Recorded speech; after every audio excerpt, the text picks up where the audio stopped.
Okay, so I'd like to start in Photoshop today. We've still got a couple settings to work out. Just this is more just kind of cleaning stuff up a little bit. So it's not at all like what we went through last week. Aren't you happy? Yes. So anyway, if you can get Photoshop open for me right now, I'll give you a second to get it open.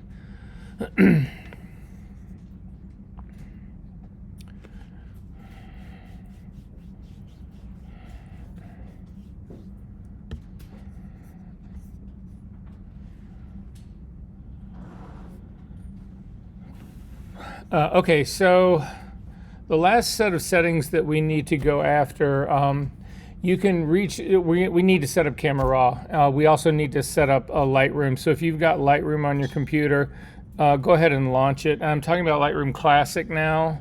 So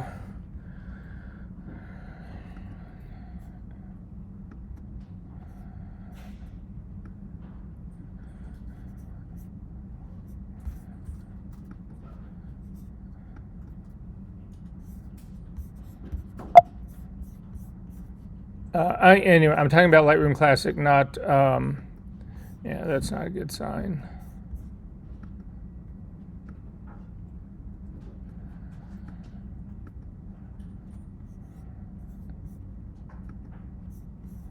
Okay, we'll get back to Lightroom in just a second. There's just a couple things I want to show you about that I think are potential pitfalls for you as well. But at any rate, back into Photoshop. If you were to open a RAW file right now, you would go into Camera Raw, and there are places inside of Camera Raw that you can actually adjust its preferences.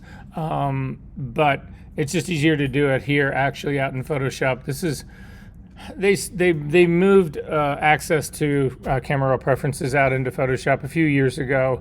It should have always been there. So at any rate, if you're on a Macintosh, you come up to the title that says Photoshop. In my case, it's 2025 up by the Apple menu. Click on it and come down to Settings, and in the Settings flyout menu, you'll get a flyout menu. Go all the way down to the very bottom where it says Camera Raw. Now, I'm fairly certain that the same thing happens in the Windows world, except that in Windows, you click on your Edit menu, and you come all the way down to, again, I think it's called Preferences in Windows instead of Settings. Click on that, and then again at the very bottom of the screen, you should have access to your Camera Raw preferences. Is that true? Oh, so to get to your Camera Raw preferences in Windows, if you go to your Edit menu and go all the way down to Settings, or it's Preferences, I think, still in Windows, isn't it? Yeah, is it at the very bottom? Yeah, that's where you want to be. And open it up, and this is basically what you should have up here. So we're going to look through a couple of things up in here really quickly, and then that's just basically how we will we'll deal with it. We're going to move on. So up in the general part, I'm going to leave this pretty much the same, except for me, again, this is the same thing that I talked to you about last week. In the old version, forever in the history of Photoshop until a couple of years ago, if you were to hit the Command key, Command Z, or if you're on Windows, Control Z, you would go back one step. So if you had added a layer and you hit Command Z, it would undo that layer. However, in the old way it used to work, if you hit Command Z again, it would redo that layer. So it would just go back and forth between those two states. To progressively go back successive steps, you would have to hit Command Option Z. That is the legacy way it works. A couple of years ago, Adobe switched it. And so now, if you just hit Command Z repeatedly, you will continue to go back in history as far back as it can go. If you want to do the back and forth behavior, so it's almost like a preview on and off, that kind of stuff, that's when you add the Option key. I grew up with Command Z. It's just it's an instinct for me how I use my keyboard shortcuts. So I prefer to have this use legacy undo shortcuts checked. It's entirely up to you. You guys can do what you want. Inside of Camera Raw, you can also have how you want your film strip oriented. So you can do it as a horizontal or as a vertical. I prefer to do mine as a vertical. I like to have my thumbnails along the left-hand side. You can go in and change this at any time. So that's basically what's going on in here. The rich tooltips, I don't really use tooltips in Camera Raw, so I don't change this a lot, but this again would be where you get, when you hover over a tool, if you're not familiar with all the tools in Camera Raw, then this is something probably makes sense to leave on, because it'll give you not only a quick description of what the tool is, but a quick idea of what it'll really do. If we go to the next one down, file handling. In file handling, I'm going to leave the DNG part alone, but this other part, the file format handle down here, this part actually does matter.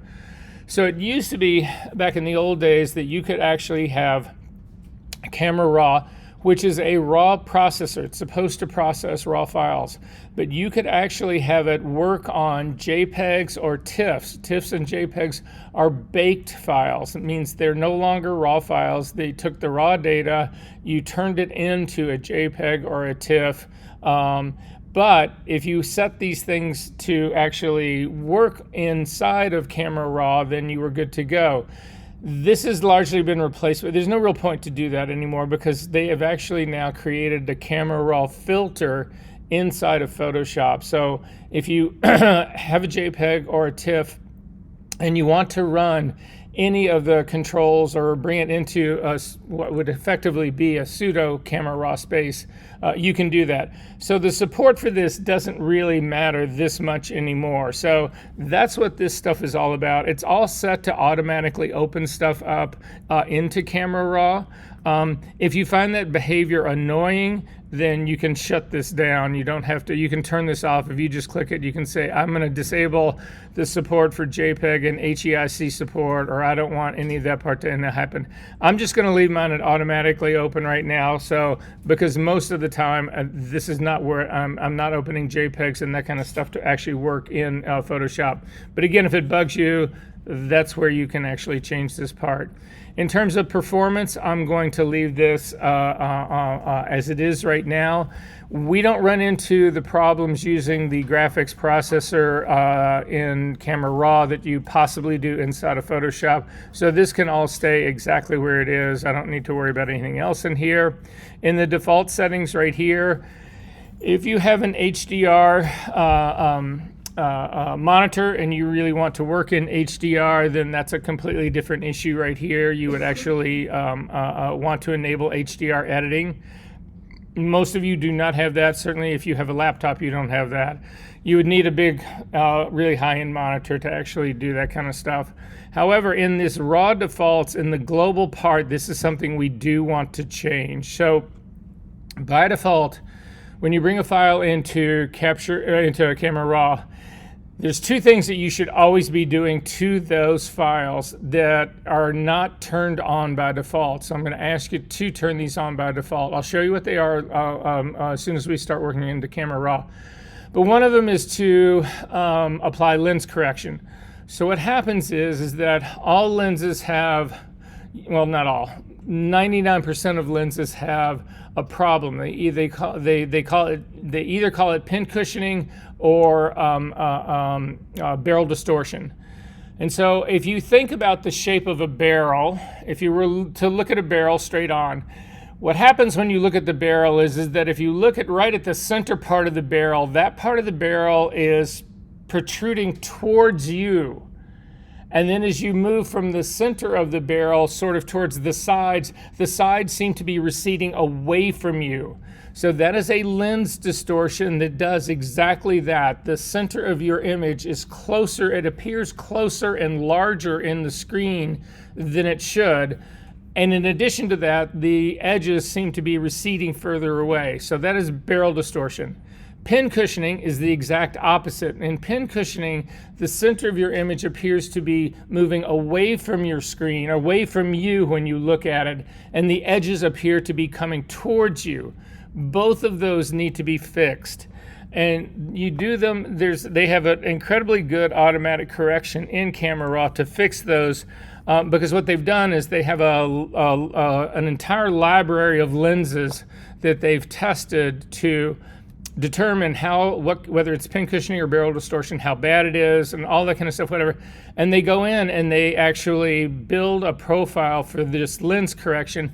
And so when you bring a raw file in, your Adobe Camera Raw reads the metadata of the lens that you're using to take your picture, and it finds the profile that will correct that barrel distortion or pin cushioning. The other thing it'll do, how many people in here use wide angle lenses? 24s and that kind of stuff. That's what I would call 35, even in 35 millimeter format, a wide angle lens, whatever. One of the problems that you run into also with wide angle lenses is vignetting. So it just has to do with the way lenses are constructed.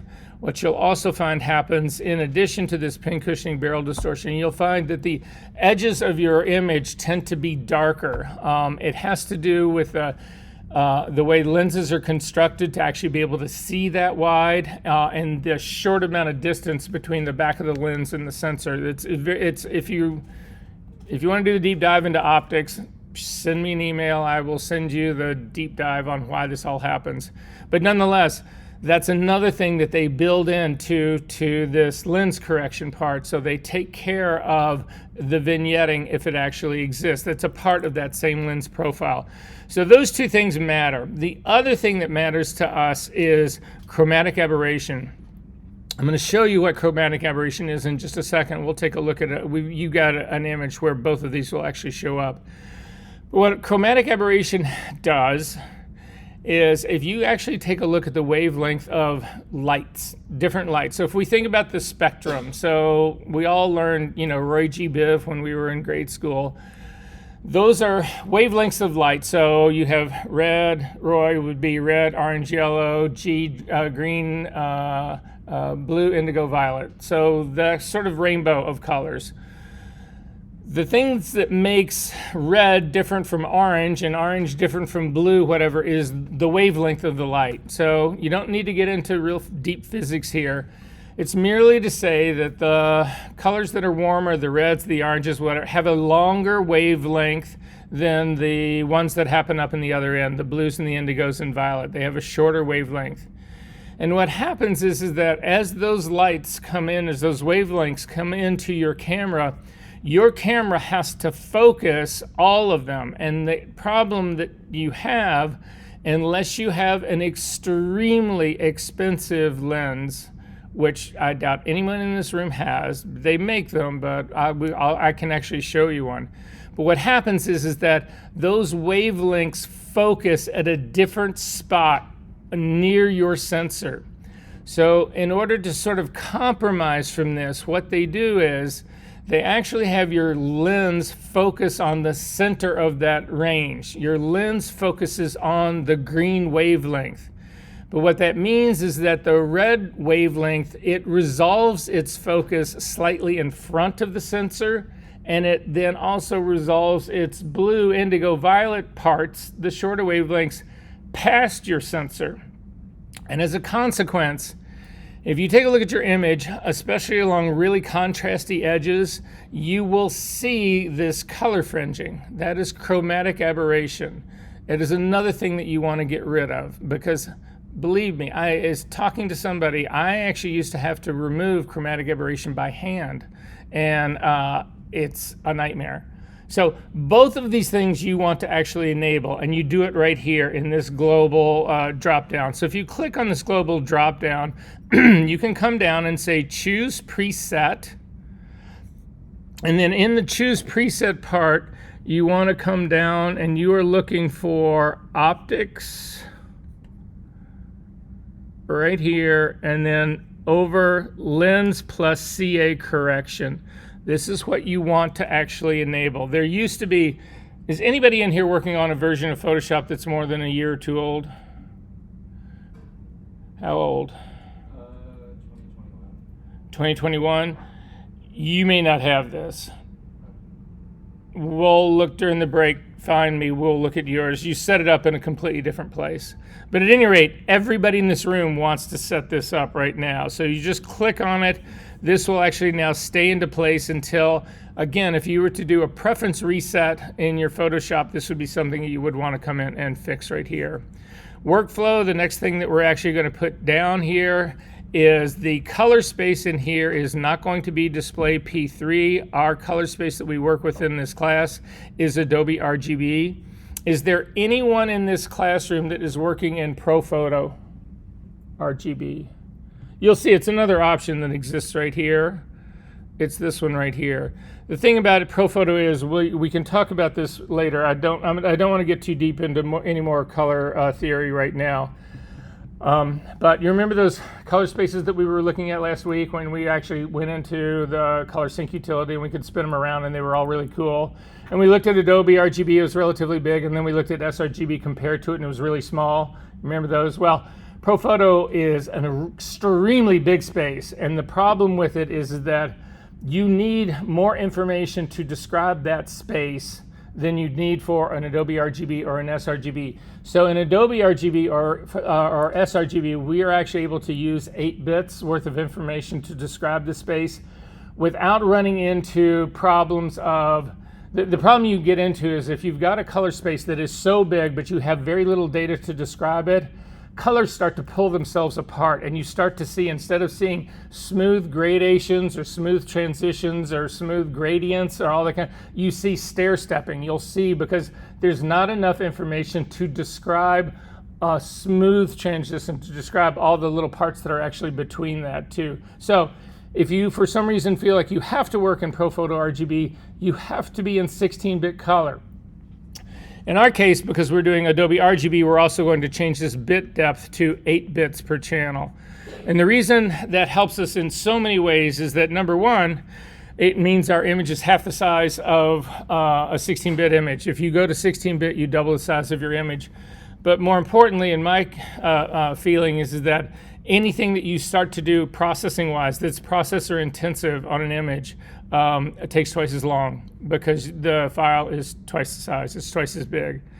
Continuing down under image resizing, you would never resize your images here. You don't need to worry about this resolution. This is just what the file comes in as. It has no impact on the pixel dimensions of your image, so this stuff is pretty meaningless. There's a thing here, output for sharpening. You would never, ever, ever in a million years do this in Camera Raw, because ideally you want to use an image that you can repurpose for multiple things. So I call what I do, the work that I do when I bring a file into Photoshop and do work on it, that becomes a master file for me. And then I can use that and I can output that to a JPEG, which will go onto my website, or I can print it directly out of Adobe RGB as a print, or if I was going to go to a billboard, I would change it differently. Anyway, all the sharpening that you ever do, output sharpening specifically, is dependent on its intended use and the space it's going to be used in. So if you were going to do a print the size of this wall over here, it'd be a very different experience for sharpening than it would be to do something for your website. So you would never want to actually apply this at this stage of the game. Output sharpening is the very final thing that you do to an image before it goes off to wherever you're going to send it. And then finally, at the very bottom here, this open in Photoshop is Smart Objects. How many people in this room know what a Smart Object is? Oh, raise your hand high. Okay, that's all going to change today. A big part about today is about Smart Objects. If you're not working in Smart Objects, you are wasting an enormous amount of the potential don't fuck this up workflow that we're going to work with in this class. So I want you to check this thing where it says open in Photoshop as Smart Objects. We're going to go through at great length what those are, how you work with them, what they mean, all of those whole 9 yards. So anyway, you can always go back in here and turn this off if you hate it, but nonetheless, and there's also ways to override it once you're in Camera Raw. We'll look at all of that. And then finally, this technological preview. So what this is if you turn this on, this is going to enable things that are currently in beta right now. So for instance, there's this enables generative expand feature. They now have, if you've ever tried to resize your image in Photoshop and you go up to the image menu and you come down to image size, you can resize your image there, and you can pick, like let's say if you're going to enlarge your image, you can pick different algorithms to say, well, like one of the options is to preserve detail if you're going to be enlarging stuff, or that. Anyway, they're now actually bringing generative AI into that as an option. Not only is it an option in the actual image size, but there's also right underneath image size, there is now a new generative a generative upscale option. It's its own menu item. You can enable this. We can look at it. You go ahead if you want to. I just want to make you aware, though, that this is a beta feature, and this is not something that is. This is not an official thing for Adobe at this stage of the game. It will be. The next iteration of Photoshop or the one after, in some update, this is going to become official. But they don't have enough confidence in it right now to simply put it into the version of Photoshop that you install. They make you actually work with the beta version of Photoshop, or they make you do this. So you can go ahead and check on this. It won't fuck anything else up, and I will just point out to you what this actually does, what you just added here. Now, different versions of Photoshop, as they come along, there are going to be different features that will actually be listed here. So just make sure that you understand that that's what's going on in here. And then finally, I'm going to hit OK on this. Any questions about this part? Okay, I need you to go to Lightroom really quickly, Lightroom Classic.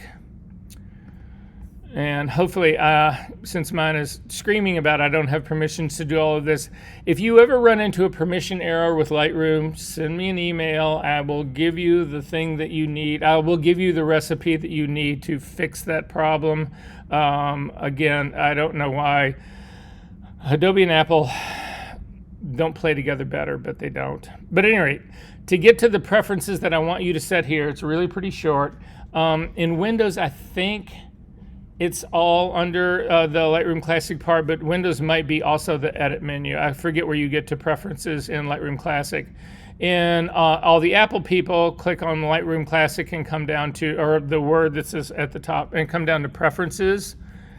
And if I keep getting these, yeah, hopefully I'm not going to keep getting these. The only thing I want to set up in here, there's a whole PDF that exists in your session number 1 that you guys, all those files that you copied down, that lists how, if you really want to go through an extensive set of how you set up preferences in Lightroom, there's a PDF on that. It'll walk you through each one of these tabs. I really don't care about that because this is not a Lightroom class. We're not going to be working in Lightroom. But last week, a lot of you guys said you start your process in Photoshop and then you move it into, in Lightroom, and then you move it into Photoshop. I'm not trying to talk you out of that work method. I just want to make sure that you understand how that work method, what's really going on there. So to do that, I want you to get into preferences. It's the third tab over, the one that says external editing. And if you click on this, by default, this is actually what happens in here. So at the very top, it's going to give you, we get 2 external editors here. You can set them up so that they're the same, or you can set them up so that they're completely different. But by default, these things do not come in the way that I think you should have them set up. So I just want to make sure you understand what's going on here.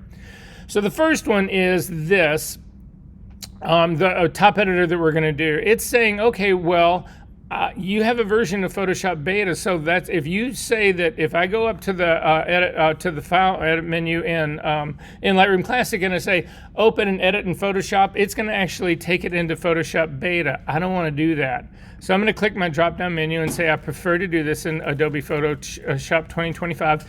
If you don't have multiple versions of Photoshop on your computer, you won't have that problem. You won't have a drop-down menu here. In the file format that it's going to bring it in, if you click on this drop-down menu, you have 2 options. You can do a TIFF or a PSD file. They're identical. It doesn't matter which one you use. The TIFF file can actually offer you a small amount of compression, but to be honest with you, at this stage of the game that we're working at, the size of the files we're working at, it's pretty meaningless. Any feature that you have in Photoshop file, you'll have in a TIFF file and vice versa. So whichever one you want to pick, it doesn't really matter. However, the next part does. The color space by default that Adobe Lightroom sends to Photoshop is always Pro Photo. This is that gigantic space that I was telling you need to worry about. And by default, it's also 16-bit. I strongly suggest you do not keep this unless there's some really compelling reason. And if there is a really compelling reason, you need to tell it to me, because I've studied this shit for years and nobody has been able to convince me that there is actually a reason to be working in ProPhoto RGB. To be just clear about that, because there's doubters out here, I can tell you this, that the ProPhoto RGB space is so large it goes beyond the range of human vision. So you can mathematically push color in a file that's into the part of ProPhoto that your eyeballs cannot see.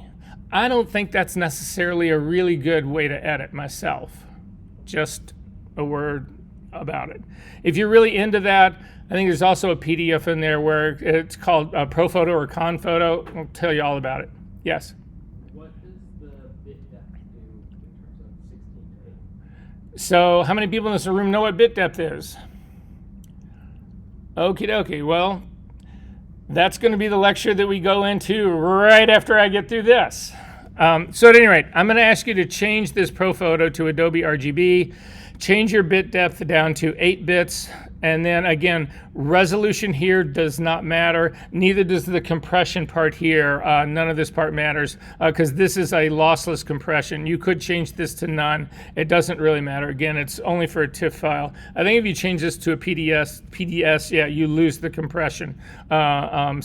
But again, the compression that you can do, there is a lossless version of compression that you can do in TIFF, but I would not suggest doing any of that. So maybe a safe place to play here is just as a PDS file. Now, you can set up your other one to do anything you want. So some people would say, well, oh, I'm going to set this up to actually build a file for export to my website.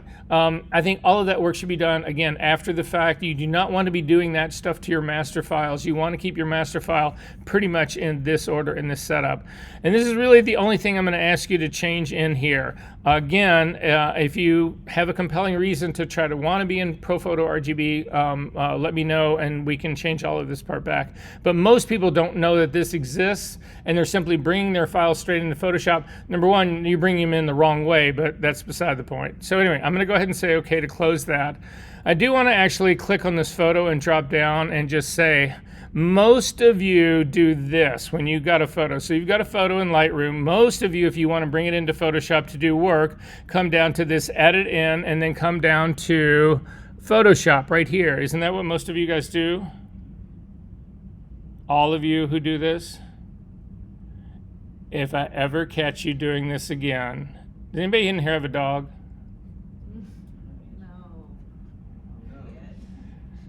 I'm coming to your house, I'm finding your dog. I'm not going to shoot him dead, but I'll cripple him. That'd be the first time. Second time I see you open this in Photoshop like this, I will shoot your dog. No, I'm just kidding. I'm just kidding. You never want to do this. The problem with this is what's happening is you've worked on a raw file. All the files that you have in Lightroom are raw. You've done your adjustments. They're all done as metadata. You're not actually burning the file, is what we call it, or baking the file. When you do this, edit in and then bring it over, edit in Photoshop, it bakes the file. It brings that file into Photoshop. All those adjustments are baked into it. You lose all of your raw data. You don't have your raw data anymore. You've got a TIFF file or a Photoshop file that's been processed.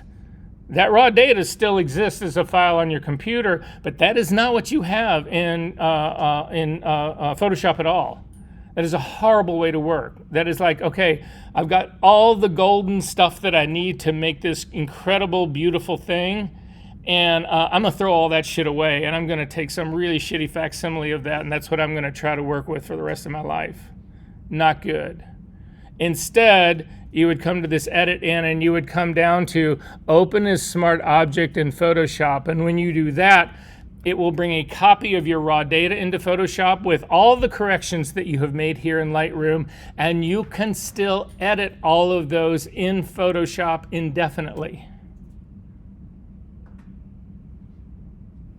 Game changer. Okay, I'm gonna quit this.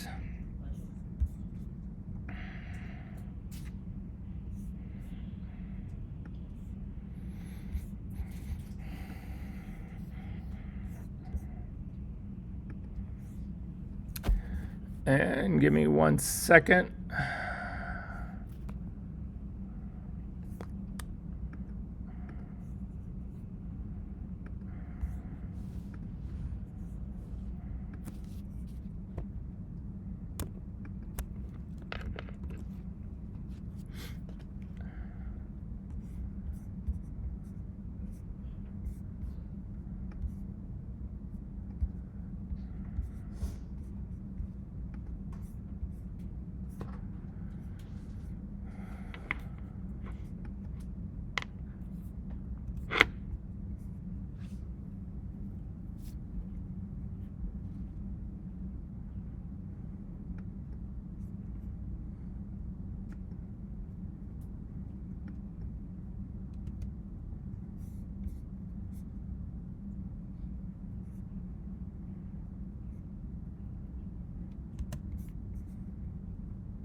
Sorry.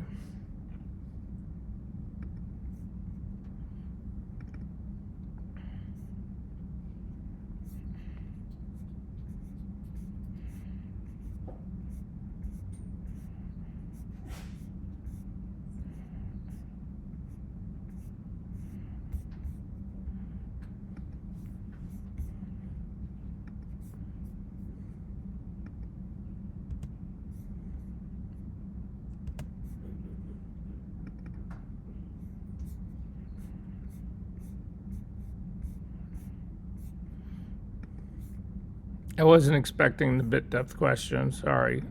I'm close.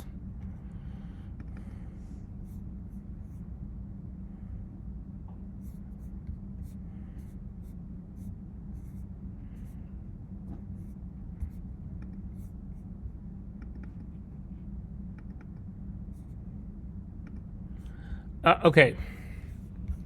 Binary systems. Don't let this freak you out. All binary means is 2. So if you take a look at this illustration that we've got right here, and the reason I'm keeping this, I'm not running this as a presentation, is I need to keep my mouse so that I can actually point to stuff for you as well. So in a binary system, you have a light switch. That's all this is. It's a light switch with a light bulb on the end of it, right? And you have 2 options. So the light can either be on or off. That's it. 2 options. That's where the thing binary comes from, right? 2 options and that's it. If we add another light switch to this, we now have 4 options. So both of the lights can be off, both of the lights can be on. The light on the left can be off with the one on the right on, or just the opposite of that. So these are the 4 possible options that exist right there. Does this make sense to everybody what's going on? And again, it's just 2s, right? So we added another switch, it doubled my options by 2. If I do this again, I'm going to add a 3rd switch here, and you can see all 3 of them can be off, all 3 of them can be on, or this number of possibilities that run across the middle. There's 8 possibilities in this. So in a binary system, what happens is that you always multiply your options, your possibilities by 2. You start with 2, then you go to 4. 2 times 2 is 4. Times 2 again is 8, times 2 again is 16, times 2 again is 32, times 2 again is 64, times 2 again is 128, times 2 again is 256, and on and on and on. It just keeps going on and on and on. So, a very clever person at Bell Labs back in the 40s invented the transistor. A transistor is a switch. That's all it is. It's the same thing. There's 2 possibilities for it, on or off. However, in an electronic world, they figured out, we can actually get those on and offs to represent digits. So, and it's very, very most basic.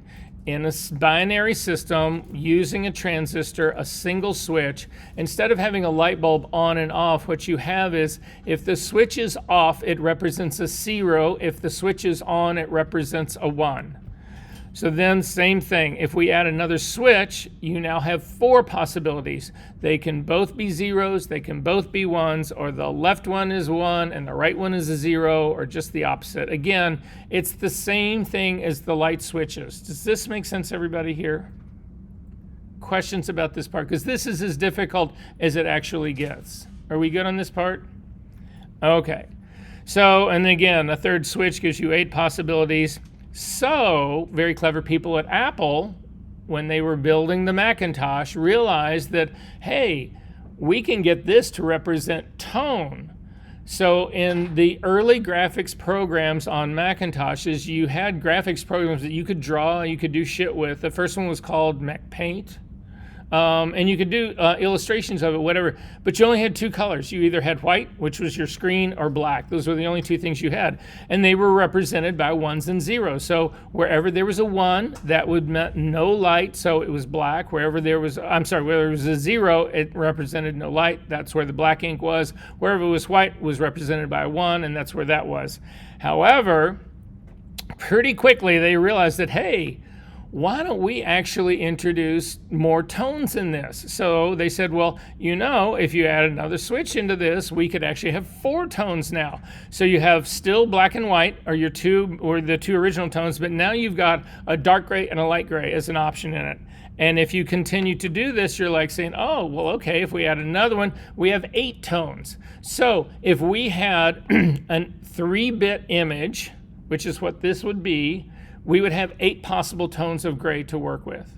Does that make sense to everyone? Okay. So this is how you do bit depth calculation in a binary system. Now this is for grayscale. This would be for a single channel. You just do 2 times 2 times 2 times 2 times 2. If you do that 8 times, you get 256 tones, which is the scale that we work with in Photoshop. 0 to 255, that's 256 options. Now, we work in color, so we have that same scales applied to. We have 256 reds, 256 greens, and 256 blues, but it's done the exact same way as this is done right here.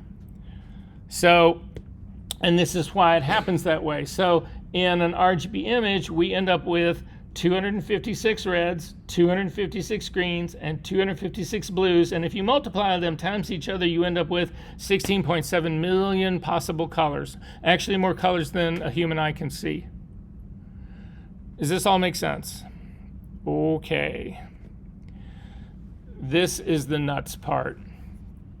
So in an 8-bit image in grayscale, so this is just bit depth right here. In an 8-bit image with grayscale, we have 256 possible tones of gray, and we have 16.7 million colors.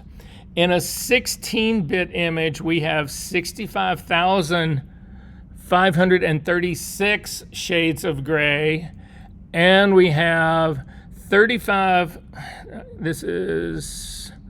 that's 1,000 million billion, 35 trillion 184 million 300. I'm sorry, that's 35 billion 184 million 372. You get where this is going. I can't even read the fucking number.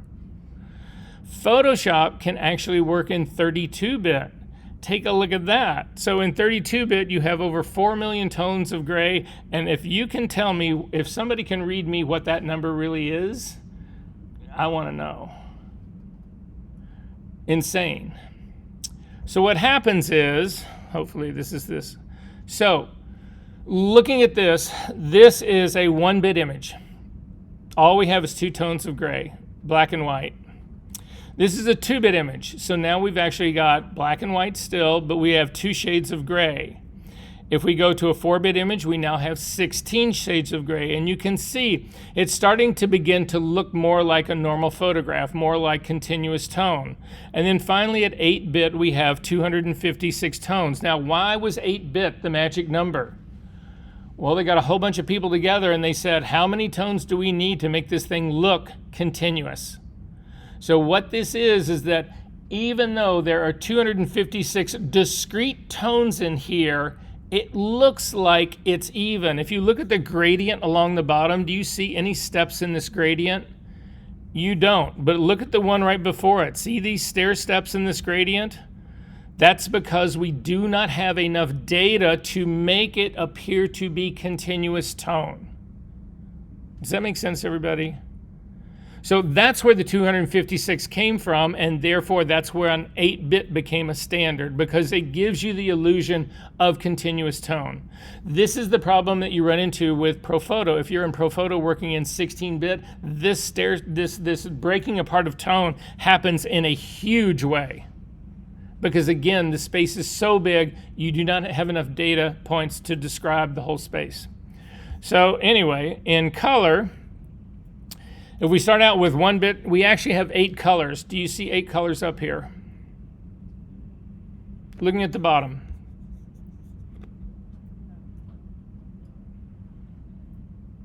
No. We talked about this last week. We have red, green, and blue, right? But we also have a black red, a black green, and a black blue. So we have 2 tones of red, 2 tones of green, 2 tones of blue. 2 times 2 is 4 times 2 is 8. There's 8 colors here. even though the blacks look all the same. They do not look the same to Photoshop. Make sense? So then we go again. This is what happens when you go to, and this is now 2-bit color, and we now actually have, you can see what is happening to the image. This is supposed to be a full color image.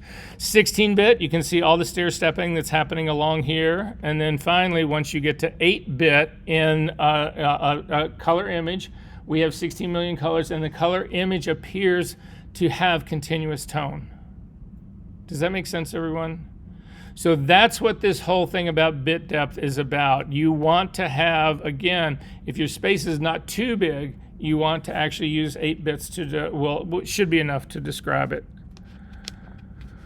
Okay. Any questions about this?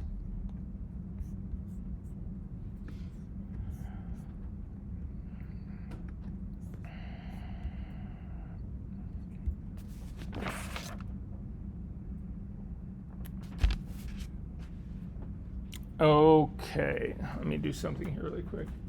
I thought you were not using this computer, are you? This one. All right, I need, actually,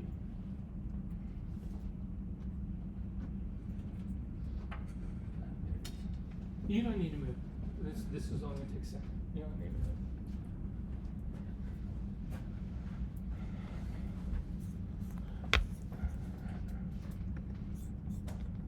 Turn this back on, is we need to establish our dynamic range. We need to establish black points and white points both. So what establishes your black point? The darkest part of your monitor. What really sets that?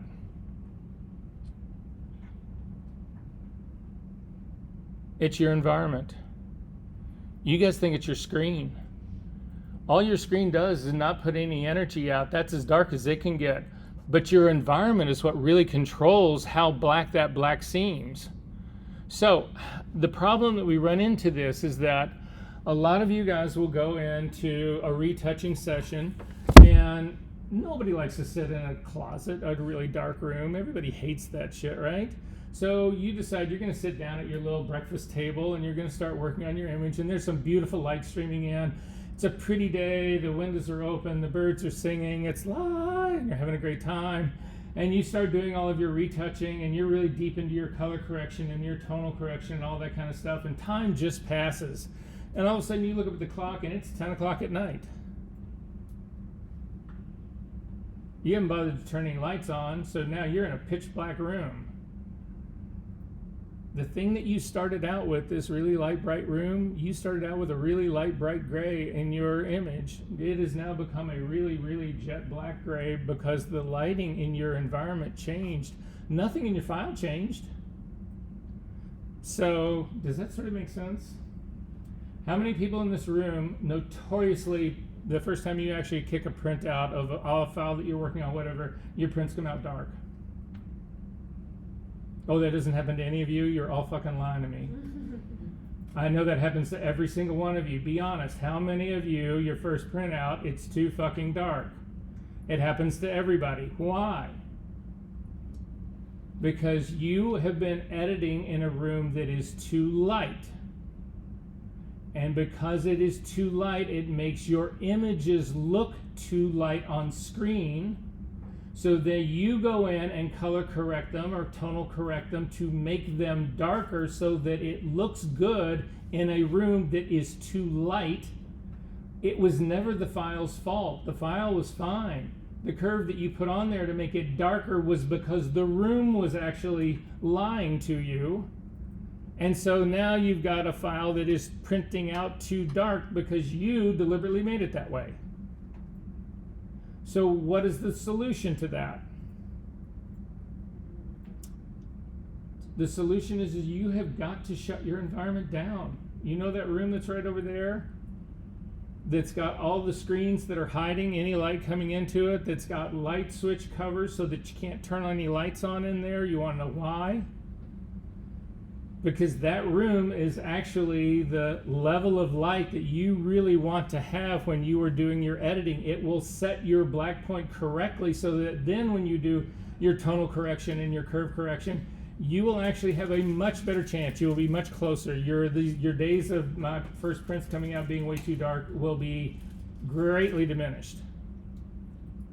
Does that make sense to everyone? So your light can't vary. When I edit in my office space, I actually have blackout curtains that cover all of my windows. I close the door. So how dark should your room really be? So the rule of thumb is this. You want it so dark, but not too dark. So the way most people will think about it is you want your room, you want to be able to navigate your room safely. You want to be able to see that this is a table so that you don't run into this, but not much lighter. Like right now in this room, this is way too light for you to be editing, way too light. And I'd go out on a limb here and say there's not a person in here who's ever tried to really edit in a room darker than this.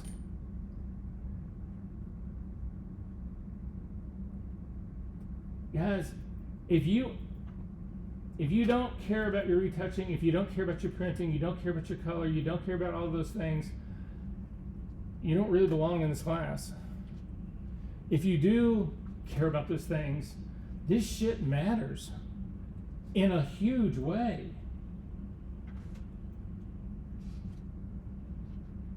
So, other things that matter. White shirt. What's the problem with that? It's too light. What? It's too light, or it's reflecting. It's reflecting. What about the green sweater? I think it's green sweater. Is it? Jacket kind of. Green, yeah. What about the green jacket? So now you're kicking color into your screen. And so then you go in because you're thinking, oh my image has got this little light green tint to it. I'm going to throw a red curve in there to get rid of the green tint. It was never your image. It's the fucking jacket that you're wearing. I see people retouching in like neon pink or bright red, and it's like all of that shit is reflecting in your screen, and you are seeing all of your images with that color cast thrown over it, and you go in to try to fix it. It was never the fault of the file. Your screen is lying to you, or the setup that you're using is causing it to lie to you. So, have you ever seen anything but a black shirt? This is part of the reason why.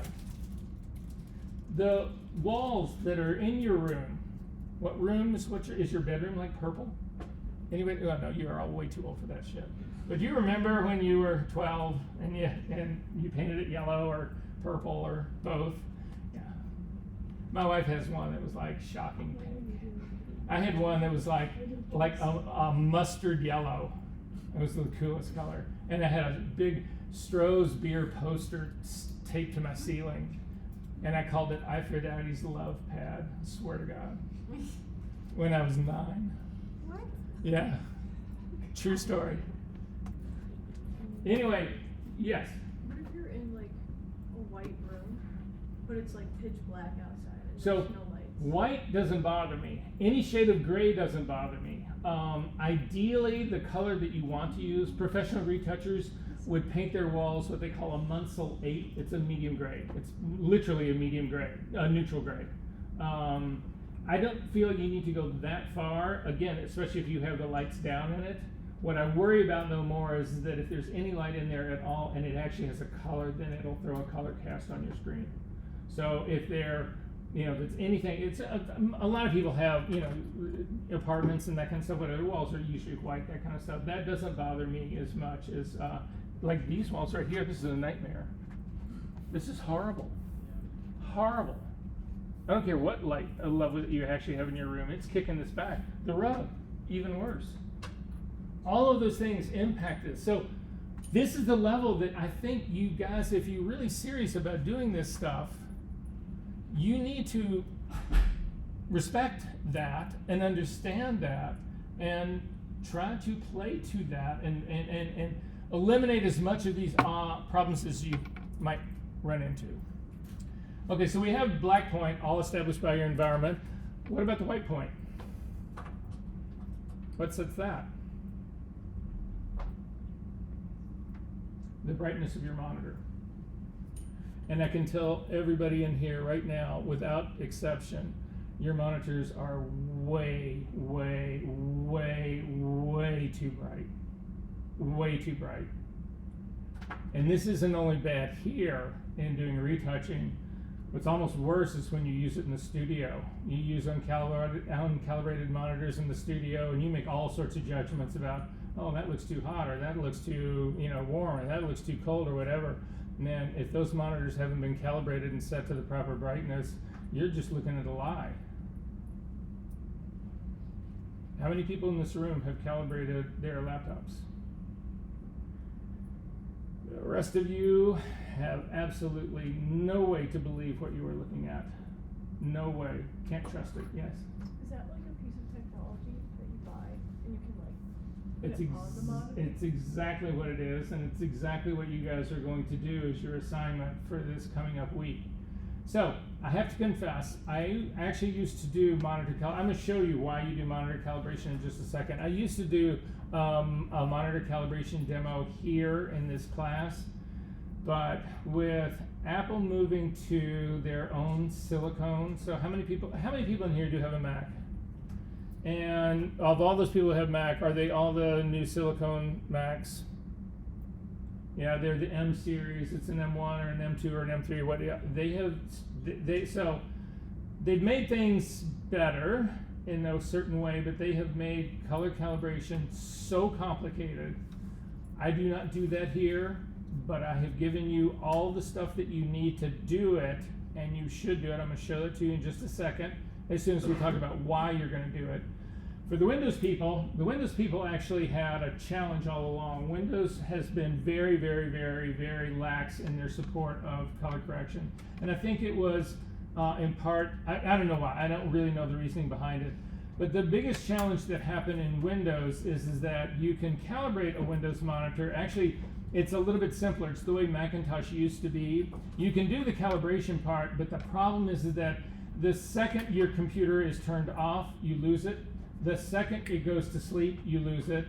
And you have to, it's not like you lose the profile that you've created to do this, it just goes back to its default. And so you've got to go back in every single time you shut your computer down, you got to go back in and reset it. Every single time it goes to sleep, you got to go back in and reset it, until recently.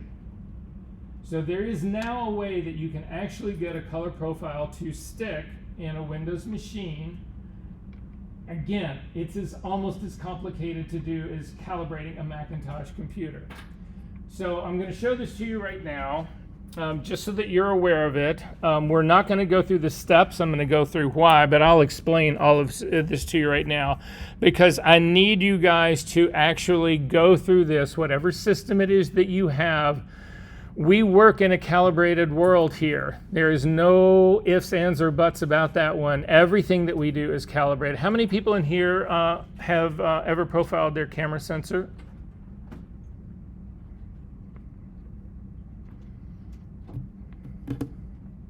We'll get to all of that. Okay, so as part of your assignment for this week coming up,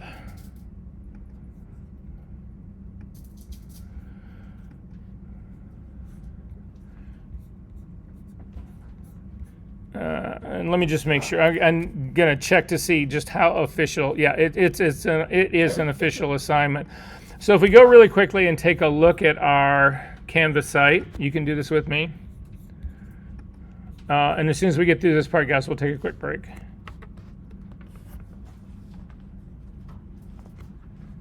Has anybody grown really tired of this collage yet? Like, I was tired of it the very first time I saw it. They're killing me with this. I'm sorry, what? So why specifically 135? I mean, usually you wait until like the 20th, 50th, 100, 150. Yeah. Yeah. You're getting me jinxed if I closing on it 100th anniversary. No,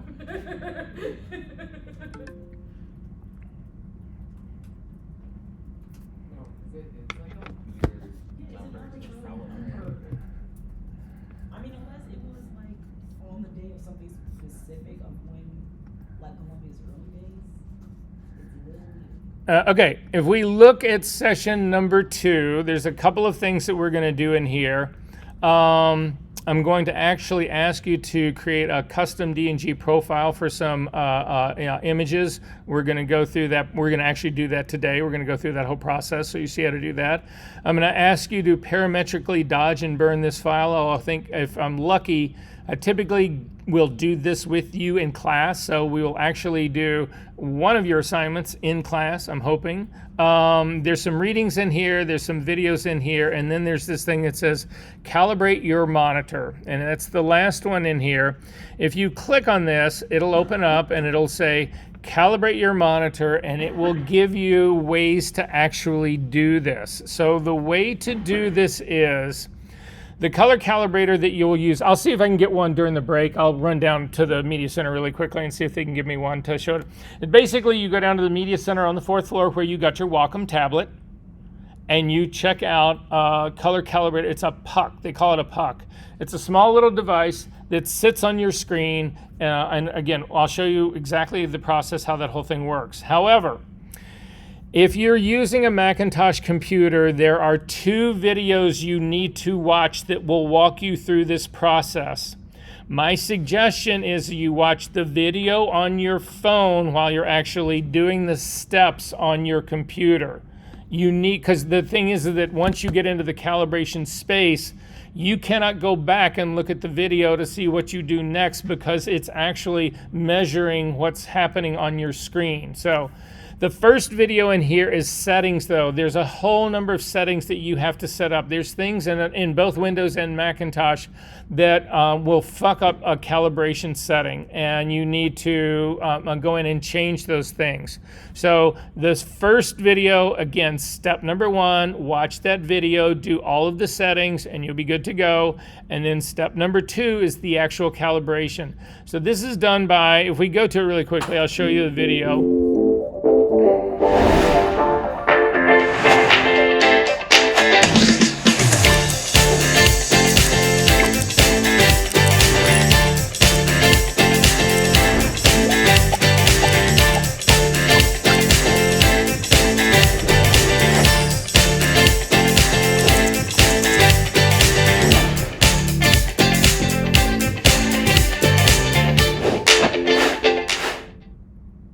Thank you so much.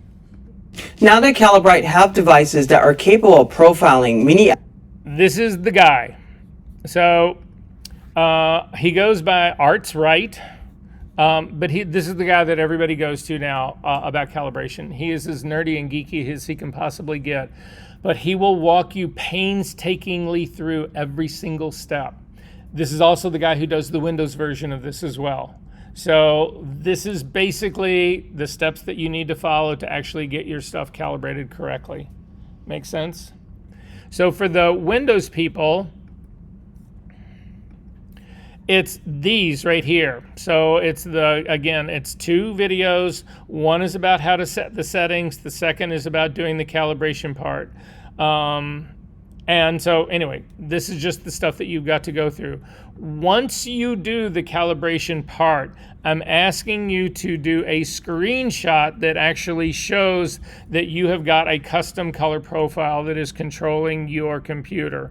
So this is just in the system settings. In the Windows world, this is exactly where you would go to get to that same page where you can do that. And then what you submit to me is just the screenshot that you've got this custom profile in place. It doesn't take that long to do it. So if you budget like 20, maybe 30 minutes tops, you could actually do it at the media center. You could just check it out, go sit in their cute little cozy, room right next to the media center, calibrate your monitor, give it back to them and go home. So for what it's worth. Are there questions about this part? Okay. I'm going to call this 210 because I'm feeling generous today. Let's make it a hard 10. If you guys could be back at 220, we'll jump in and look at why we're doing all of this.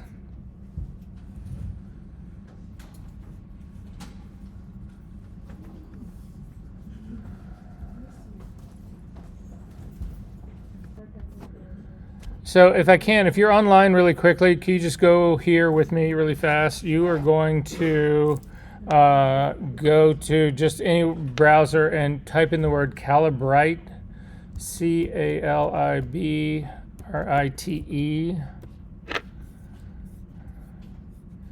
And this is the software hardware combo that you're going to use.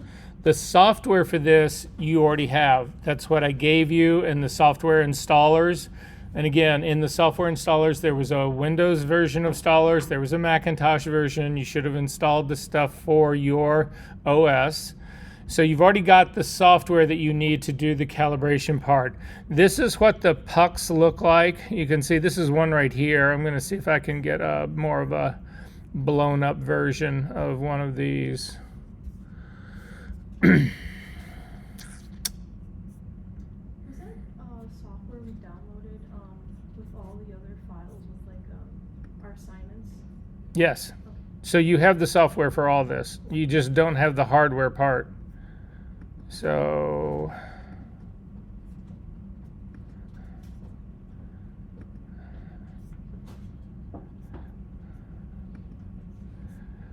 this is what they have here. This is also the same one that I use.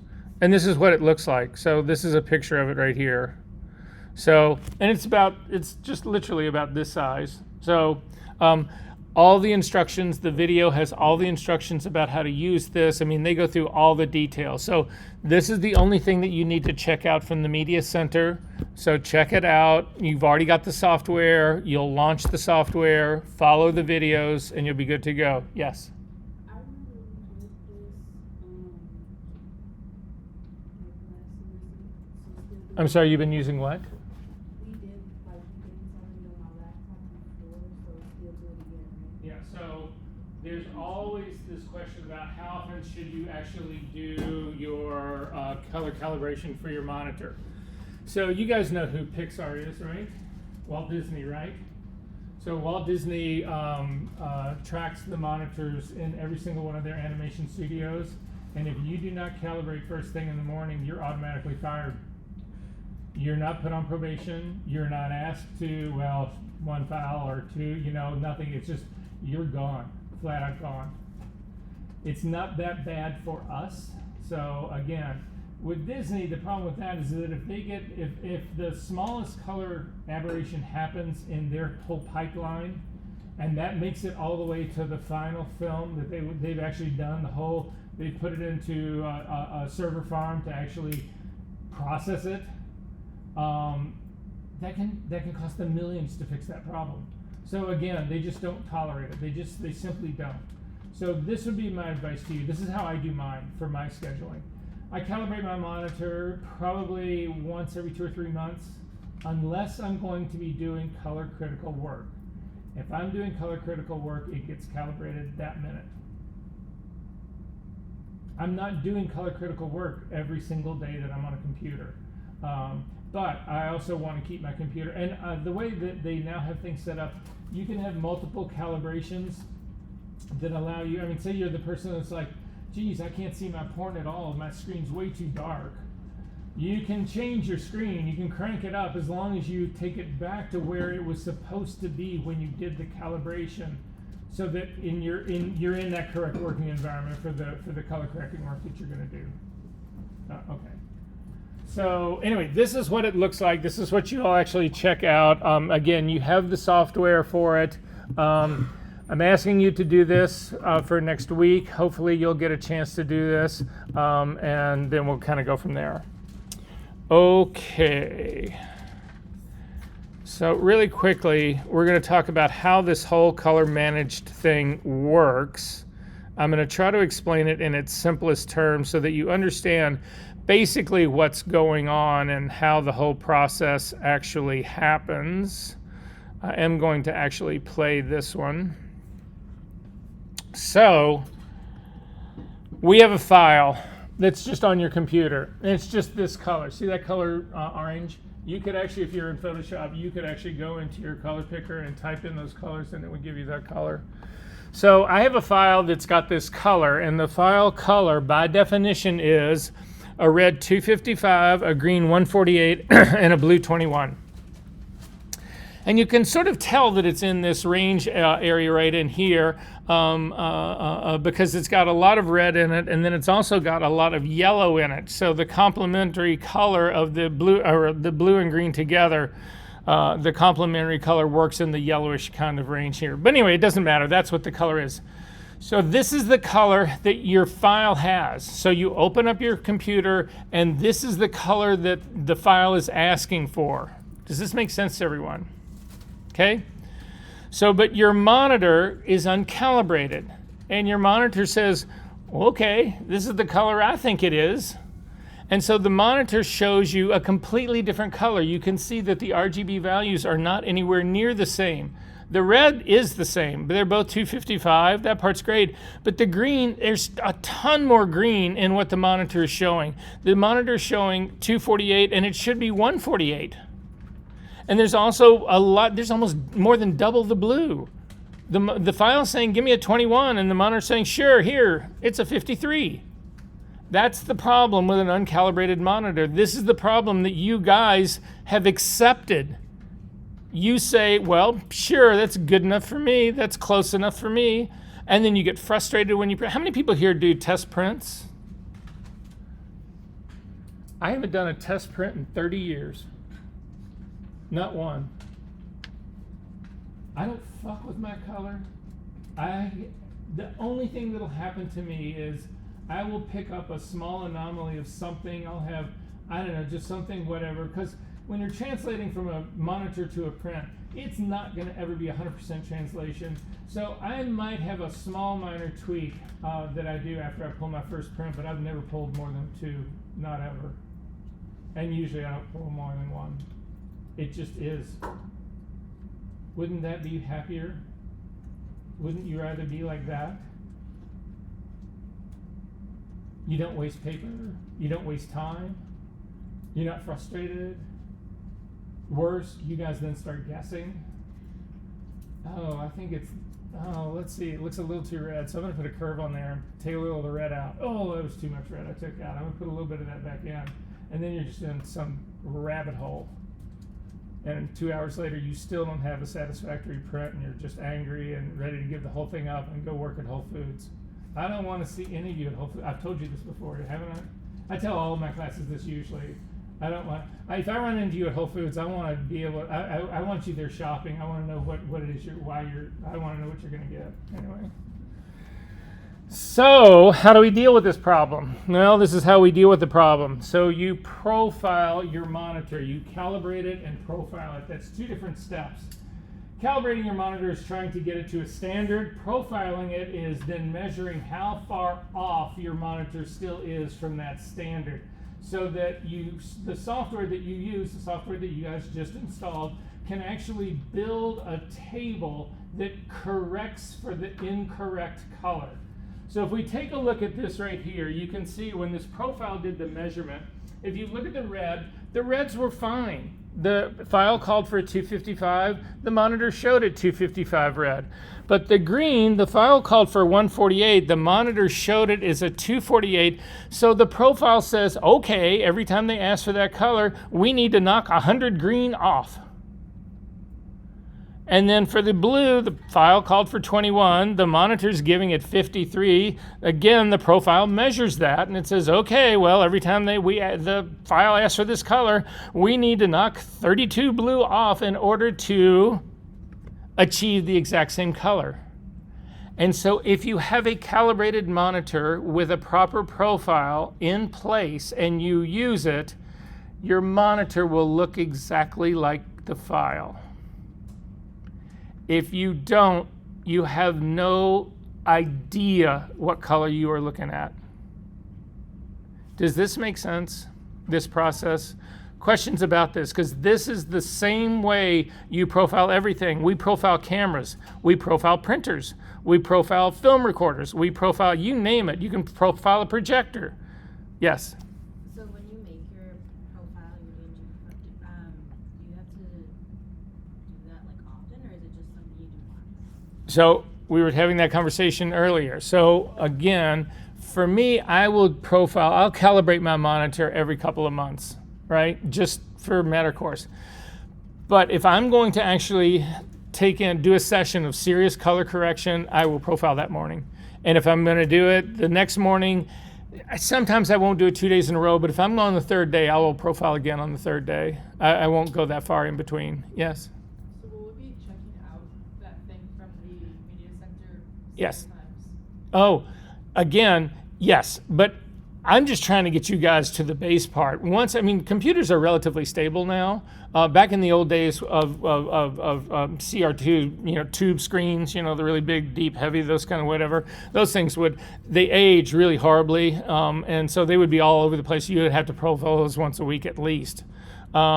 Usually, if you look at the profiling, because there'll be a place when you actually do build your first profile to set a reminder for you when to do the next one. And I think the standard reminder is like 3 weeks or 4 weeks, something like that.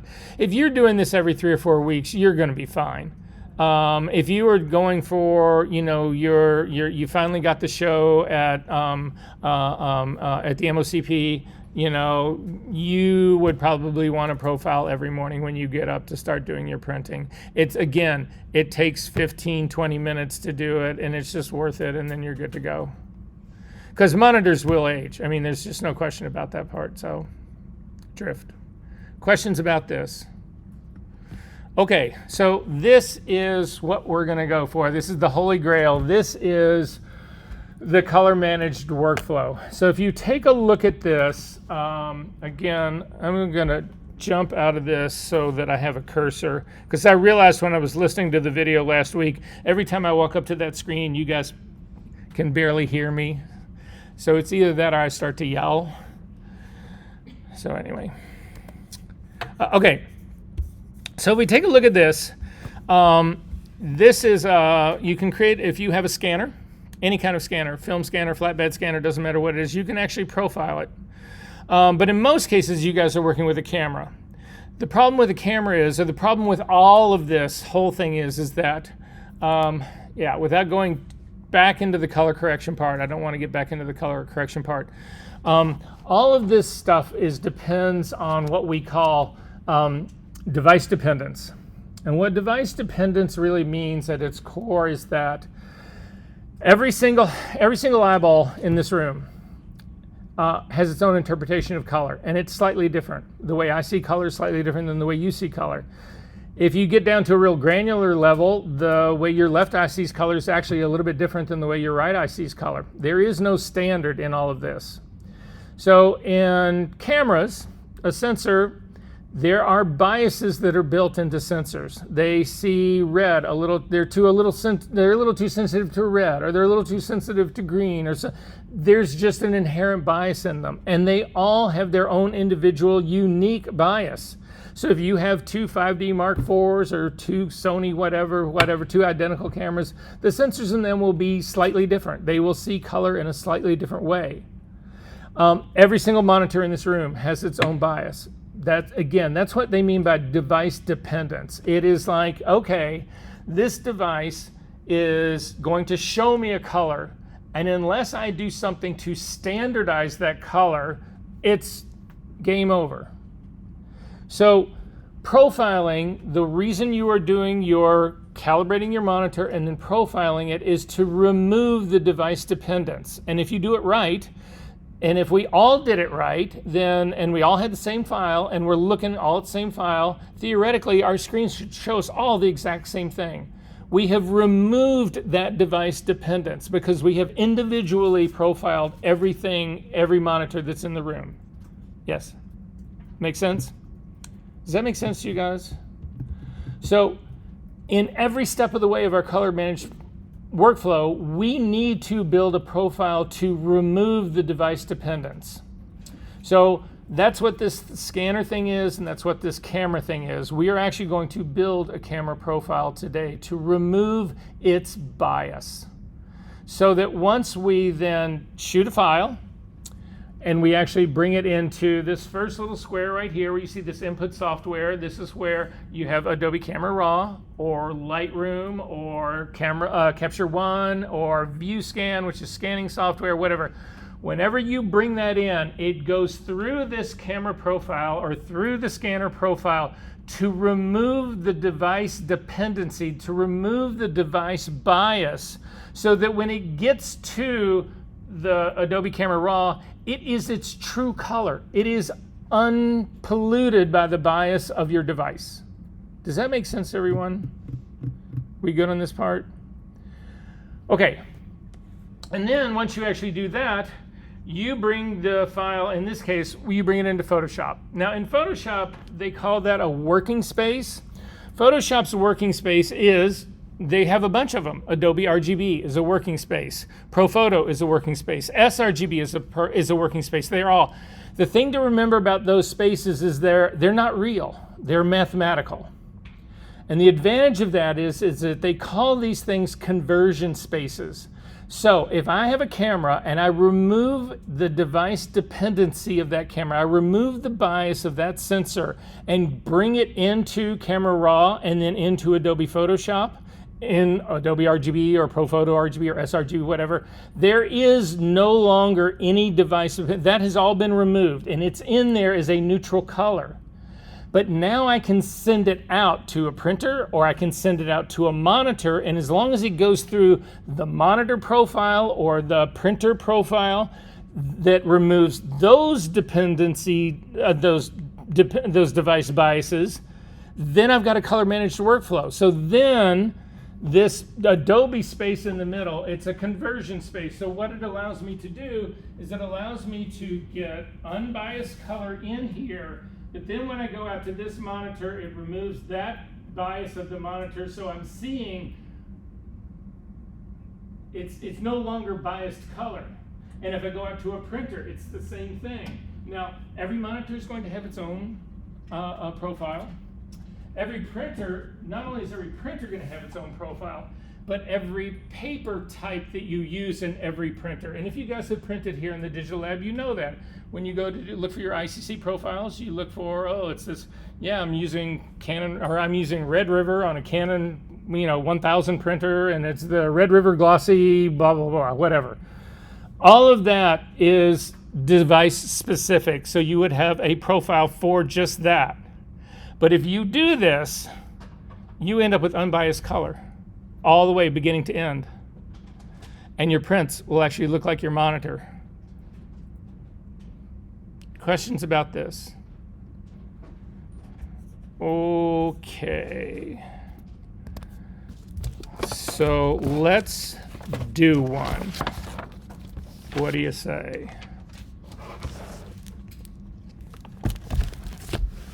The anticipation in this room is breathtaking. I can see you guys are all just, okay.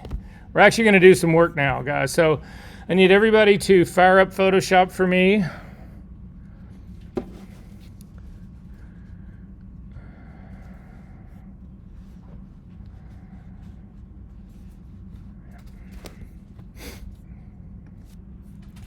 And I need you to actually go, this is going to be in our session number 2. So your session, student files week number 2. Does everybody still have all the files that they downloaded? Does anybody need those again? All right. So in our week number 2 student in there, again, this monitor calibration folder is where all the stuff, it's where the software was for you to install if you didn't get the stuff installed, whatever. This will actually walk you through all of the steps to actually do all of that stuff. So just that's all the stuff that's there. So these are the same things that are on our Canvas site. This is the link to how you set up for Macintosh and then how to do the calibration. This is another copy of the software you've already installed, and then the same thing for Windows. It's just a redundancy right here. But what I want you to actually do is open up the sensor profiling folder, and inside the sensor profiling folder there should be a DNG custom example file folder, and inside that you should have at least a raw file. Do you guys have more than a raw file? Do you have a DNG and an XMP in there as well?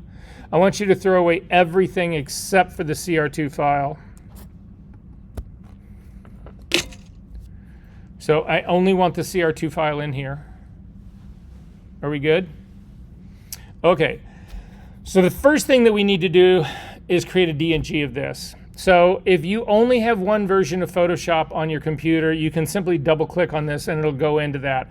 I have 2 versions, and every time I click on mine, it's actually going to try to open the beta. So I'm simply going to, I've already got Photoshop open. You can see it's open in my dock. I'm just going to grab my file, that CR2 file, and drag it on top of the Photoshop icon and let go.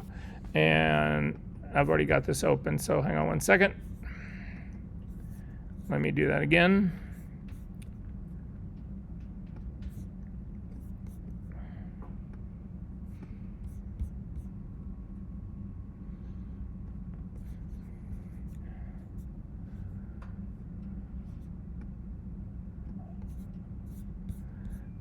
Do you find that your computer owns your life? It's like, what do you mean? I can't do anything here. Yes.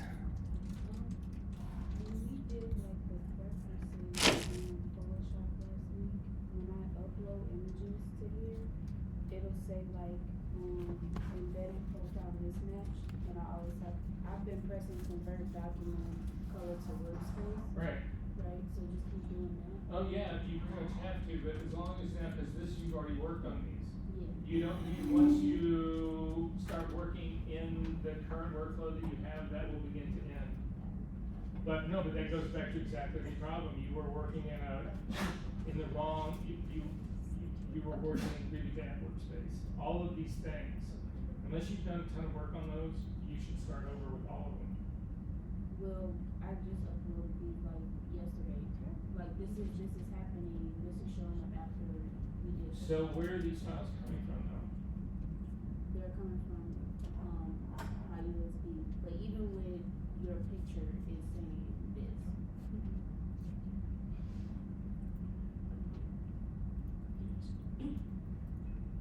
That's because you don't have this set up correctly. Hit cancel here. Go back up to your Photoshop. To your edit menu. Come down to color settings. And color settings. That should be right. Go ahead and save to that. We did this maybe a settings we changed on this. Try to open the file that we're going to work with again right now.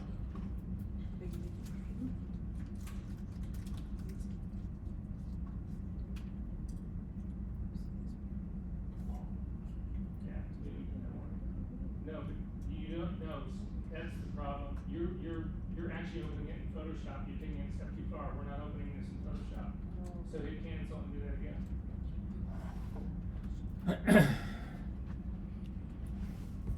All right.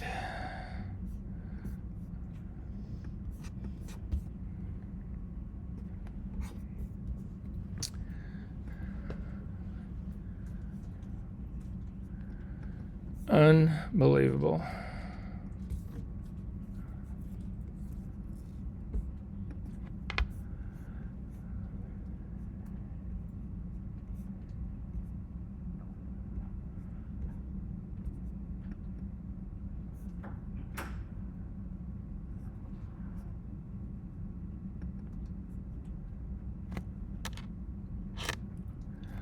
Okay, so does everybody have this thing open up in Camera Raw? Anybody not? Okay, so guys, this is just something that I'm going to tell you going completely forward for the rest of the semester. I tend to move pretty fast in this stuff. If you get lost or you miss a step, yell out to me right away. Don't wait. It won't get any better. But I lose too much time if every single step that I do, if I have to look up and say, okay, is everybody good with this, when everybody's already good with this, right? It's just a way for us to be able to cover more. So, but if you get lost, please, the worst thing in the world you can do is just stop and think to yourself, oh, well, I'll just watch the video and I'll get it then, or I'll just find somebody and muddle through this. Do not do that. It is easier to correct this at this stage of the game, okay? Deal? All right. So the first thing that I'm going to do on this, I just need a DNG copy of this. The software that you have that we use to generate the profile for this is actually uses a DNG to do that. So to get the DNG, if you take a look at the top right-hand corner of your of the inside screen for Camera Raw, there's a little box with an arrow that points straight down in it. If you click on that little box, it'll bring you into the Save Options panel. If you do not do anything in this panel, if you've never used it or you don't have changed anything in here, whatever, you're good to go. If you have, you just want to make sure that the destination is going to be, you want to save this in the same location, which means it's going to create a DNG and it's going to park it right next to the CR2 that we use to actually open this up and to build this with. You don't need to change the naming on it. All it's going to do is give it a DNG extension on here. You can leave the extension as lowercase. That all's fine. All of the format and all this you can simply leave at its default. You don't need to worry about any of the rest of that part. And you don't need to change anything down here in the rest. Simply hit the Save button. So the little box at the top right-hand corner that's got the arrow that points down in it, click on that. And then if you've never been here before, all you need to do is hit Save. Mine won't let me click on that box. It's like, there's no.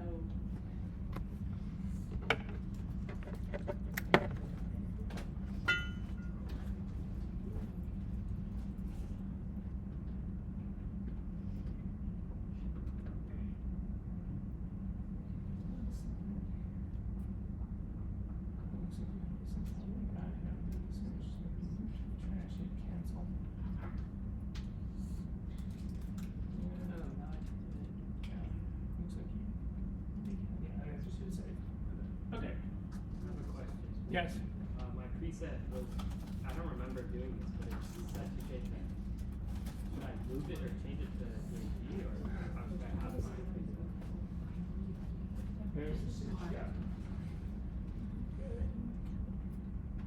Oh, this part right here. Yeah, so change that box. You've been in here before. That's all that matters. I do the look, the DNG one. This will be like And then this.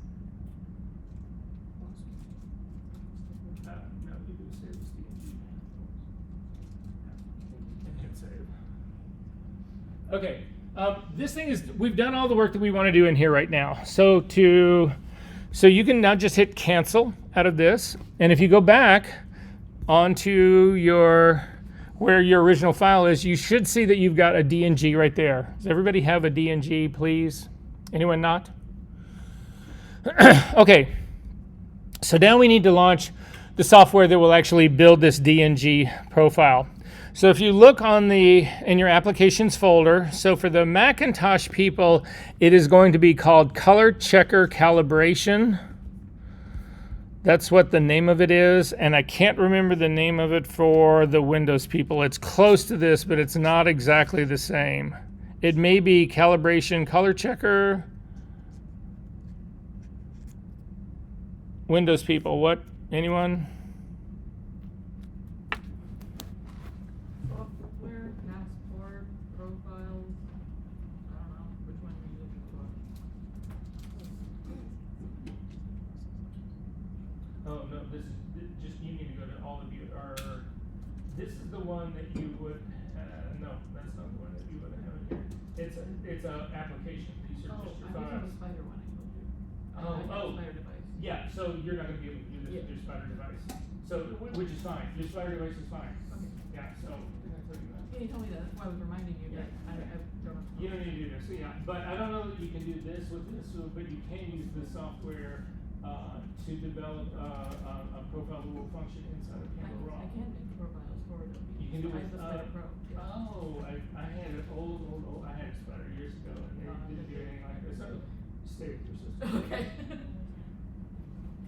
I do not have this application. Did you install software? That's where Yeah. So if you have not installed the software, now would be the time to install the software. So again, this software I ask you to install, if we go back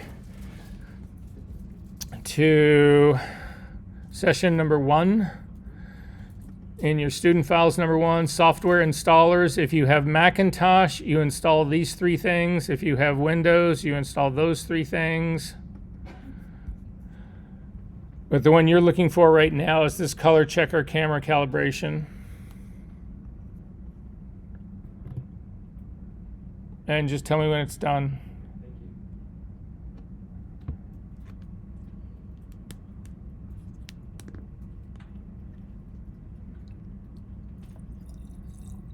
Thank you.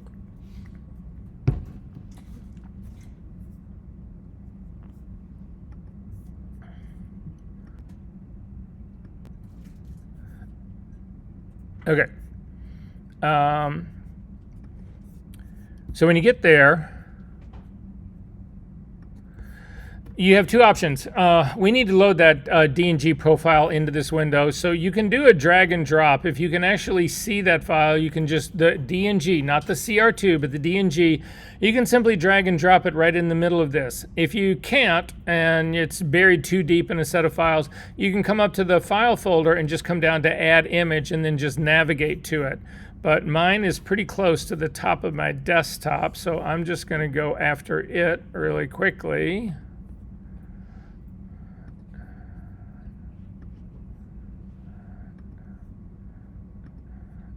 And I'm going to grab the D&G and I'm going to drag it up on top of that window and let go. And then I'm going to go into the software and you can see it's loading the image, but it's also looking for the color checker that's in here, and it actually finds it. So how many people have never seen X-Rite color checker before? How many people have never seen this little guy right here? So have you seen this little guy right here or no? Yes. Okay, so you guys all know this thing, right? All right. I don't sell this stuff, but I carry two of these with me and have for my last 30 years. This thing does so much for you, you can't imagine. So how many people in this room have perfect exposure for every image they take? I do, and have for 30 years. How many people in here have perfect color on every image they take? I do, and have for the last 30 years. How many people have a custom profile for every camera sensor that they've ever had? I do. We do. All because of this. We'll talk about this later. So at any rate, if you're lucky, it actually found this thing on your image. Yes? What folder was the DMG under again? So it's going to be in your session number 2 and sensor profiling, and in there in the D&G examples. Yeah, that folder. Yeah, and there's your D&G right there, and just drag it down. Yep. So did everybody's come up like this? Okay, if it doesn't, if you can't find it, there are tools on the side of this box right here that'll allow you to move stuff around. So if you look at the tools on the right-hand side up here, you can zoom in and you can zoom out. You have actually got the little arrow that's at the very top will allow you to adjust this. So if you click on that little arrow, you can come over, see the little green corners, the little green dots that represent the corners. This allows you to move and adjust the overlay that's actually sitting on top of this. However, if it does it automatically like it does in this case, it works out really well. So, but if you need to move this stuff around because the auto stuff doesn't find it, you're in good shape. But in this case, it does find it, and you can see the only thing that you want to make sure is that if you're going to move yours around is that the entirety of the square is inside on the color, that you don't do something where part of the borders of one of this little squares actually gets some of the black border, that kind of stuff. That will screw this whole thing up. But so in this case, it's done exactly what I wanted to do. However, I'm dyslexic and I do not want to try to type the name that I need for this into the next box when I save this. So really quickly, you don't have to do this, but just take it from me, it's easier. If you come back out to the original, where the original file is, and you click on the file and you actually copy the name of this, Then, again, we talked about file naming last week. Then your color profile for this shooting will have this name on it. So the truth of it is, you are making a profile to deal with the device bias of your sensor. However, different lighting situations can cause that bias to be different. So in a normal lighting situation, pretty much all daylight, it's not going to vary that much. But if you shoot under sodium vapor lights at night, the bias of your sensor will be different than it was for daylight. If you shoot under tungsten light, it will be different than daylight. So for me, I actually build one of these sensor profiles for every single shooting lighting situation that I do. Now, the shooting that we're looking at here, it was part of my assisting class years ago. We shot 3 or 4 different shots and 3 or 4 scenarios out in the park that day. I wouldn't make a sensor profile for every one of those because the light didn't change. But if I was doing, let's say I was shooting available light in the park, and then all of a sudden I changed to strobe and I was mixing strobe in with the daylight, I would generate another profile for that. That's how specific this stuff can be. But again, you're going to all the hassle of doing this to begin with. Why on earth wouldn't you make it perfect? Right? So anyway, just something to keep in mind. So for me, I'm going to come back out here. Now on a Macintosh, the easy way to do this is just to click on it once. And then I'm just going to do Command C, that's copy. If you can't remember that, go up to the edit menu and just come down and do copy, and it'll just copy that name. So now when I go back in to actually save this or to create this profile, I can name it based on the shooting that it came from or the shooting that it is for. Make sense? All right, so then click Create Profile. It's going to say, okay, we're going to name it, and we're going to call it an Canon EOS 5D Mark II, which technically is correct. But the problem with this is that every single 5D Mark II is got its own unique bias. So this, you cannot make, we're getting away from canned profiles. We are doing now specific profiles for specific cameras. If you actually had 2 different cameras that were the exact same camera and you used them, alternated them during the shooting, you would want to tag it between, you could use the serial number of your camera, you can, a lot of people mark their cameras body 1 and body 2. You would actually add that to the profile name so that whenever you had a file that you were using that came from one sensor, you could use the correct profile to correct for the bias of that sensor. Make sense? Wow, how many sensor senses could I? Never mind. So anyway, I'm in here right now. The problem is that if you just hit Command V to paste it, oh, they've fixed it now. It used to be if you hit Command V, nothing would happen. Sometimes we would have to get rid of that name. Apparently that's not happening anymore, which is a nice thing. However, if I'm going to go back old school, so I'm going to undo this part. It used to be you couldn't get rid of this. So the solution, at least on, and this would work on Mac as well as Windows, is you would hit the delete key to get rid of it, and then you would hold down, on a Macintosh, you hold down the Control button and click, you'll get a drop-down menu, and in the drop-down menu, you can do a paste. If you're on Windows, you can actually do it just right-click mouse. Now, this one put a period in front of my date, which should not belong there, so, but that was probably the whole copy and paste part.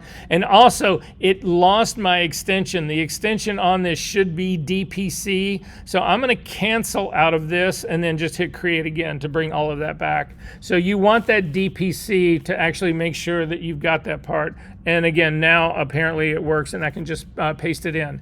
Now in my case, it gives me a frame number as well. I don't need that frame number, but I'm going to leave it in there. But I just wanted you guys to know what that was. But now look where it's actually going to put this file. I don't remember if, I don't think I'm asking you to turn in the, let me check really quickly.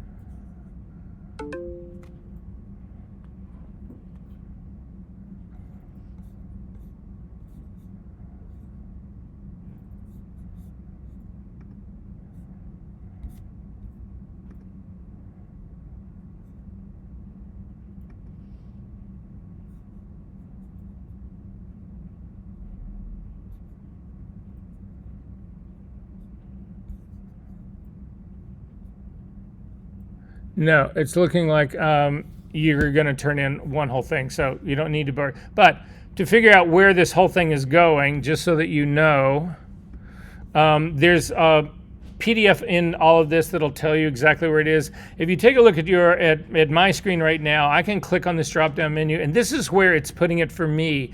So it's on my user folder, in my user library, in application support, in the Adobe folder, in the Camera Raw folder, in Camera Raw, in the camera profiles.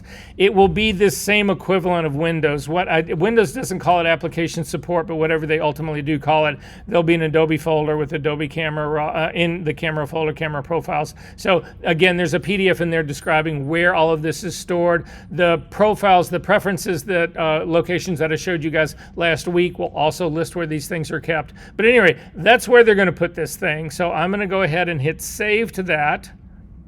You can do the same thing. Yes. I'm not getting the .dpc. Then just type it in. It says the profile has been created successfully and applications will use it. I'm going to go ahead and say okay to that, and then you can quit this program. It's done everything it needed to do. So we should save it in sensor profiling? I'm sorry? We should save it in sensor profiling? In that folder? I thought it was camera profiles. Where's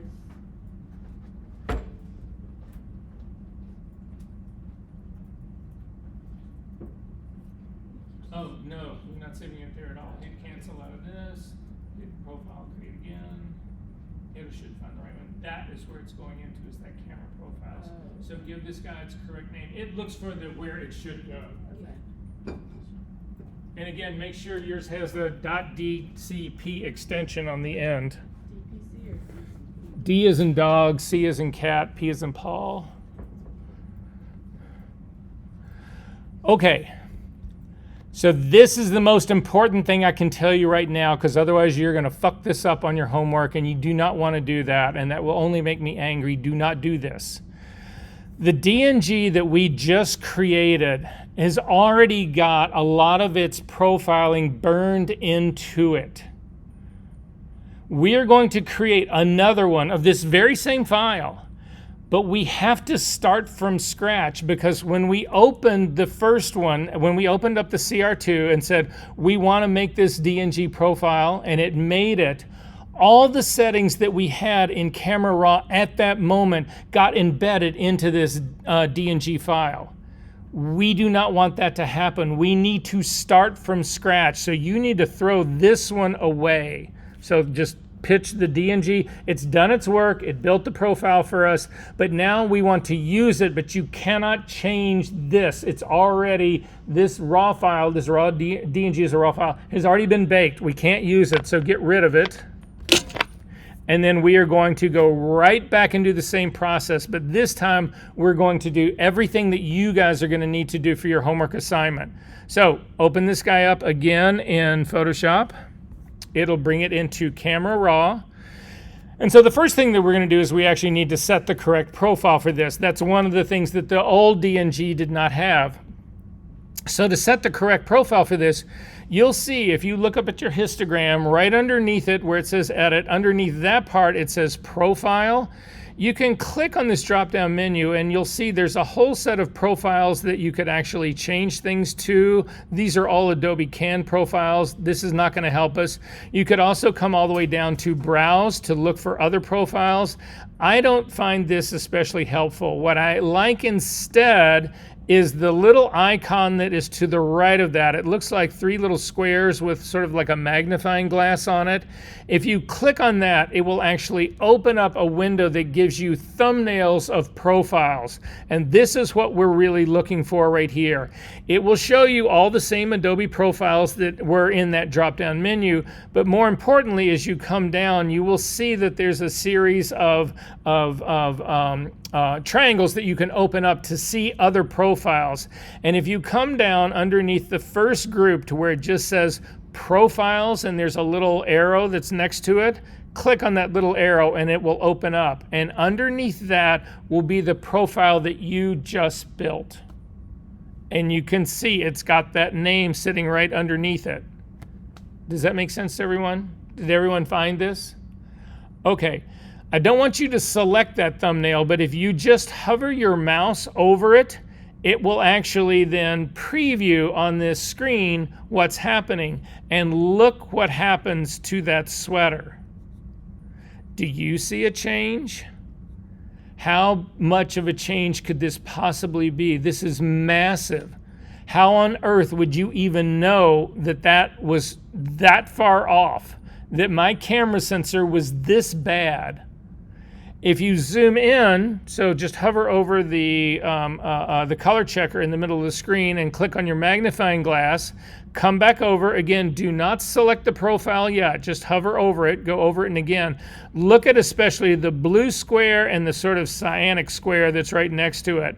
And you'll see what's actually happening as we start to go over it. It massively darkens that blue up and saturates it. So the bias that's happening in my sensor is too sensitive to blue light. So when it takes a picture, it overdrives the blue. And that's why if you uncover that, that's why that blue is so much lighter. The uncorrected version is lighter because my sensor was too sensitive to blue light. So by using this profile, I then correct that. You would never in a million years be able to do this on your own. This is not something, you cannot look at this and say, oh yeah, well, the blue is just, way too blown out and I need to resaturate it. And who is going to do that? But this gives me unbiased color now. Does that make sense? Okay, so I'm actually going to click it now. And by clicking it, now if you look up at the very top under your histogram, you'll see that there's a back arrow. If you click on that back arrow, it'll go out.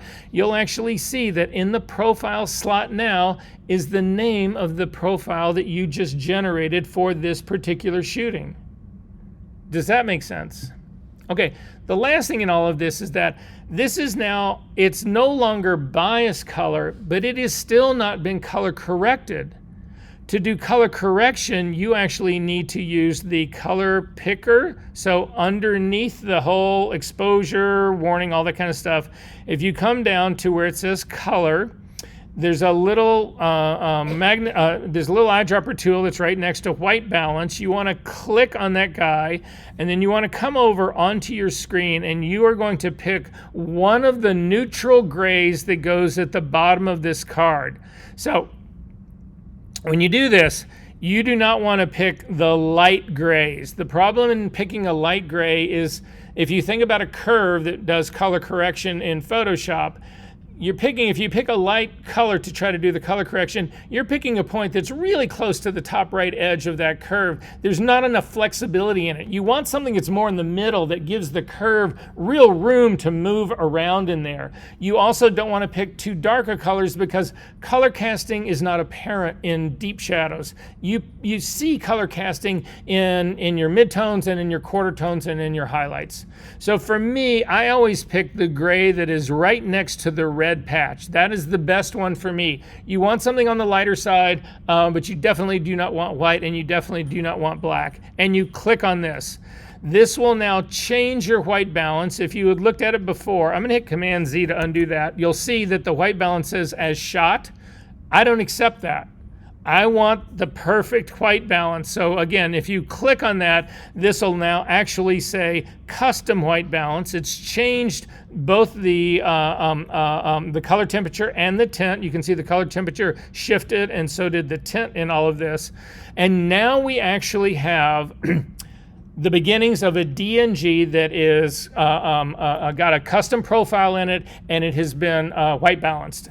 And you are now going to make a DNG of this. So you go back up to that same square at the very top right-hand side that's got the little arrow pointing in it. You click on that, you hit save, and once it goes through its little thing, you can hit cancel out of this.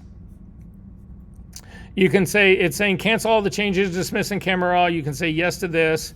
But now you've actually got a DNG that if we now open the DNG inside of on Photoshop into camera raw, you will see that your custom profile is here, as is the custom color white balance. This is the base where you start. Questions? So, just a word to the wise here, or just to throw this out. Have we had the conversation about money in this class? We have, right? So you finally are lucky enough to get a job as a photo assistant or a digital tech in a brand new studio, and you walk in day one, and everybody's just sort of sitting around. The sets are up, the lighting's done. You're just sort of like, drinking coffee and whatever. And you go up to the photographer and say, would you like me to build a profile for your cameras before we get started? And they'll go, what? Oh yeah, I can give you a color correction, a custom profile for you to use in Camera Raw. Or if they're using, you can actually do the same process in with an ICC profile for Capture One. That's not going to happen in this class. You'll have to take my assisting class to do that one, but or just follow along in the instructions, or send me an email and I'll walk you through it. But photographers are stupid as shit. If anybody in this room has ever worked for one, you know. Anyway, so you say, yeah, custom color correction profile for your cameras. You'll love it, and they'll just be floored. Who do you think they're going to ask back for the next day? You betcha. It's those kind of things. It's just, number one, it's displaying your knowledge, the fact that you know that this even exists, but then you offer to actually do it for them. Yeah, I'll plug it in for you, you'll be fine. Make sense? All right. What I want to show you here then is something else. No, I don't. I'm just going to trust the fact that you're going to follow these instructions. Any questions about this? Okay, the last thing I wanted to talk about, so you see how I can get perfect color because of this little color checker thing. The next thing I want to talk to you about, if you've been in any of my shooting classes, you already know this. The other reason that I use this thing is because of this grayscale that sits along the very top. It's the bottom line. If you want to zoom in and take a look at that, it's the bottom line. It's that grayscale right there. So when we talk about perfect exposure, what we are really talking about, they call it exposing to the right. They talk about it. It's just you're trying to get the maximum amount of exposure that you can get without clipping. So what clipping means is that you overexpose your file, and so your sensor cannot handle the light that's hitting it because you're overexposing it too much. Light photons will actually start to spill out of the photo buckets of a sensor into adjacent buckets, and you get what we call flare. But the thing that you need to think about here in exposure, in the days of, anybody here shoot film? Okay, so in the days of shooting film, if you wanted a really moody picture, you exposed your negative to be really moody. That was the way you actually did it. But that's not what happens in digital. In digital, what you need to think about is that you are not creating an exposure. What you are doing is you are collecting data. And if you underexpose in digital, what you're really doing is you're saying, I don't want the data that describes this scene. So what your trick is to get the maximum amount of data that you can, and then if you want a dark moody picture, you just process it as a dark moody picture in post. I mean, that's how you do it. But you need the richest data set that you can get. Without going too deeply into this, if you underexpose your digital file by one stop, you lose half of the data that describes that scene. Half of it. If you underexpose by two stops, you lose another half. So 3/4 of your data you did not capture. Tragic. That's why all your pictures are so fucking noisy. Oh yeah, I'm 4 stops underexposed, but I can fix that in post, no problem. You can't. You think you can. Every manufacturer in the world makes you think you can, but that's why your stuff looks like shit. Sorry, I haven't seen anybody's pictures in here, but we all know what I'm talking about right here. If it isn't your pictures, it's the person who's sitting next to you in critique that you're too kind to say, God, that looks like you exposed that on sandpaper. Colored sandpaper. Anyway, so this thing will pull you out of having that happen. So when you look at this thing, the thing I want you to keep in mind is this little white patch that's up on the very top right here is a real thing. As a matter of fact, hang on. I think I have something else. And then we'll take another quick break, guys. I hope we're doing well. Yeah. I do. All right, I'm going to pause the video because we're going to be on the backboard. You'll never hear this, and you certainly will never see it. So That's exactly where we're going. So when I am photographing in the field, I always shoot tethered. I haven't shot untethered in 30 years. That's why. So if we take a look, where the heck did I just put that guy?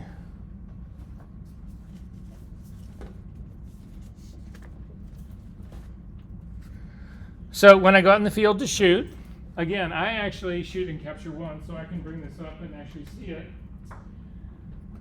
I shoot a picture of this color card. I white balance it first. That's important to always white balance it first, otherwise you don't get a decent reading. And then I hover over this little white patch, and this little white patch should not be 255. This little white patch is real. It has detail in it. It's got texture in it. If you hit this at 255, you're going to overexpose your image. What you're looking for, based on what we just looked at back there, is you want this white patch to read between 245 and 250. And if you do that, you will end up with perfect exposure of your image. You will end up having gotten the maximum amount of data without clipping to build your file that you can do. So if we hover over mine right now, see how well I did. And I'm going to hover over this right now. And you look at my RGB readouts right up here in the histogram, you can see 246, 246, 244. It's exactly where I want to be.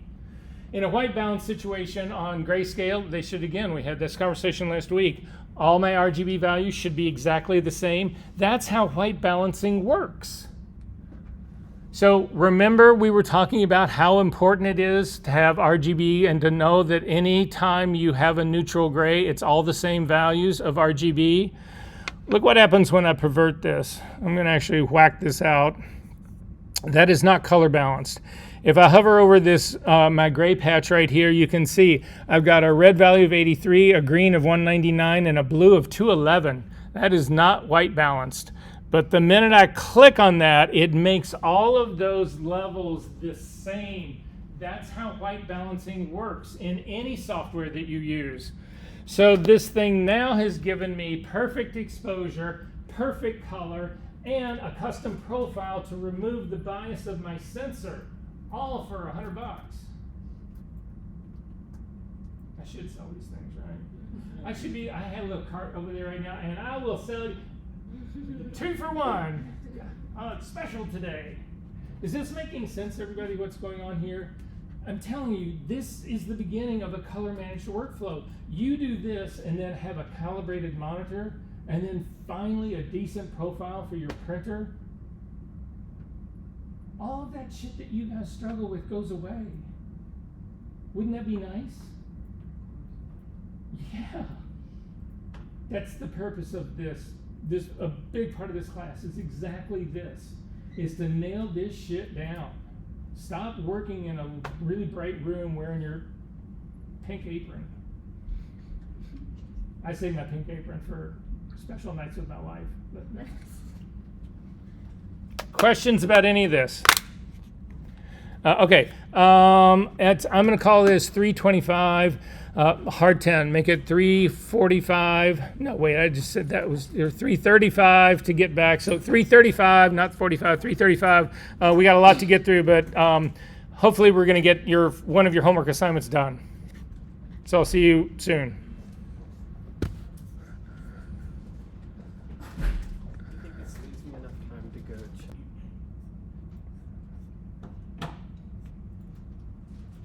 check. If you go in your week number 2, there's a folder in there that's called 20100327_ver_woods_07. If you open that up, inside there, there's 3 or 4 files in there. The one I want you to open up into Photoshop is just the frame number 001.cr2, not the enhanced ones, not the XMP, and not the 002. For some reason, mine does not want to open from there, so I'm going to do it from my folder. But again, it's the same, name 2010 and blah blah blah blah 07_001.cr2. If you can open that up into Photoshop, it'll open it up in Camera Raw.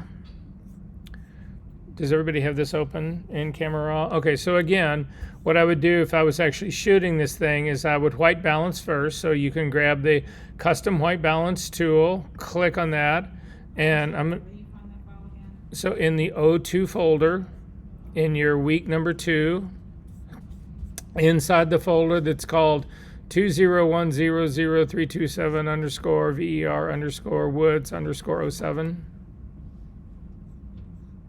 Do you see that? Yeah, I see. Okay. And then just the DG. No, you want to open the CR2, the frame number 001.CR2. That's the one you want to open up. So you can see in here as we zip in on this, if you want to see what this file looks like completely uncorrected, if you look on the far right-hand side of the camera wall window, at the very sort of like right in the middle, there's 3 little horizontal dots. If you click on that, that will actually give you a flyout menu, and you can reset this thing to its default. So go ahead and click on that, and you can see it changes the color of the image. A lot of things have changed in here. So I'm going to, the keyboard shortcut that I use for zooming, this works in Camera Raw to a point.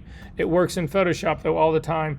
If you hold down your spacebar and the command key, in the case of Windows, it's spacebar control key, you will temporarily, no matter what tool you have, you will temporarily get the magnifying glass. If you and you'll see your magnifying glass will have a plus in the middle. If you add the option key to that, that plus should become a minus. It does not work in Camera Raw, but it does in Photoshop. But at any rate, I want to zoom in on this thing, so I just click on it once to zoom in, and that way I know I can hit my target area much easier. So I'm going to hover my white balance tool, the eyedropper tool, again over the gray patch. You'll see this is a different color card. This is a much bigger version. This is the original Macbeth color checker. X-Rite, the company that made the small color checker, bought this company, and it's the exact same layout. These are the exact same colors. So at any rate, if you click on that, it'll actually do the color correction, and you can see in my case how much warmth it really put into this whole image. So this has now been color balanced, and then I can hover over the white patch, and you can see in my white patch right now, it's actually reading a 234, 235, 233. Now, in Capture One, this thing was actually reading in the 240s, but Capture One has a different processing engine than Camera Raw. So these numbers can vary a little bit differently than what you would expect. You would think they will all be the same, but they're not. So to finish to balancing this whole image, what I would do next is I'm going to put a color picker number on that. I want to read out on this thing so that I can go back, so that I can make some changes and see what's really going on in this. To get that readout, if again you look at the right hand side of your screen, of the Camera Raw screen, almost at the very bottom, there's another eyedropper down there that looks like it's got a little star next to it. If you click on that, and then come over to this white patch with your eyedropper and click, it will put an RGB readout above your image. You can see mine's sitting right up here. It says, again, 234, 235, 233. That's what's actually happening under there.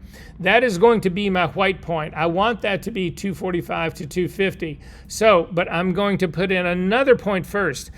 Just to make sure you guys understand this, the black patch that is on this color card is not your shadow point. Your shadow point is something you determine on this image. So I am going to go over to the pants, where the pants are really sort of like on the mirror, and I want to zoom in closer on this. Unfortunately, the spacebar trick now gives me the negative magnifying glass. To zoom in more here, you simply use the drop down menu that's on the lower left hand side, where it says, mine says 100% right now. That's a 100% magnification. I'm going to click on that drop down menu and say I want to see this at 200%, and it'll zoom me in. And then you need to look at this and you need to ask yourself, what in this should have shadow detail? Because there's things in your image that should be completely black, things that do not have any shadow detail. Well, obviously the stuff that's on the very top of her legs right here, the shorts, whatever, that should have shadow detail in it. And if I hover over there, as you can see, looking at my histogram readout, it's reading in the 40s and the 50s. But that's not what I really believe should have shadow detail. I'm going to look at this area that's right underneath her arm. It's the waistband of those shorts that is right underneath her arm. And I'm going to put another point right there.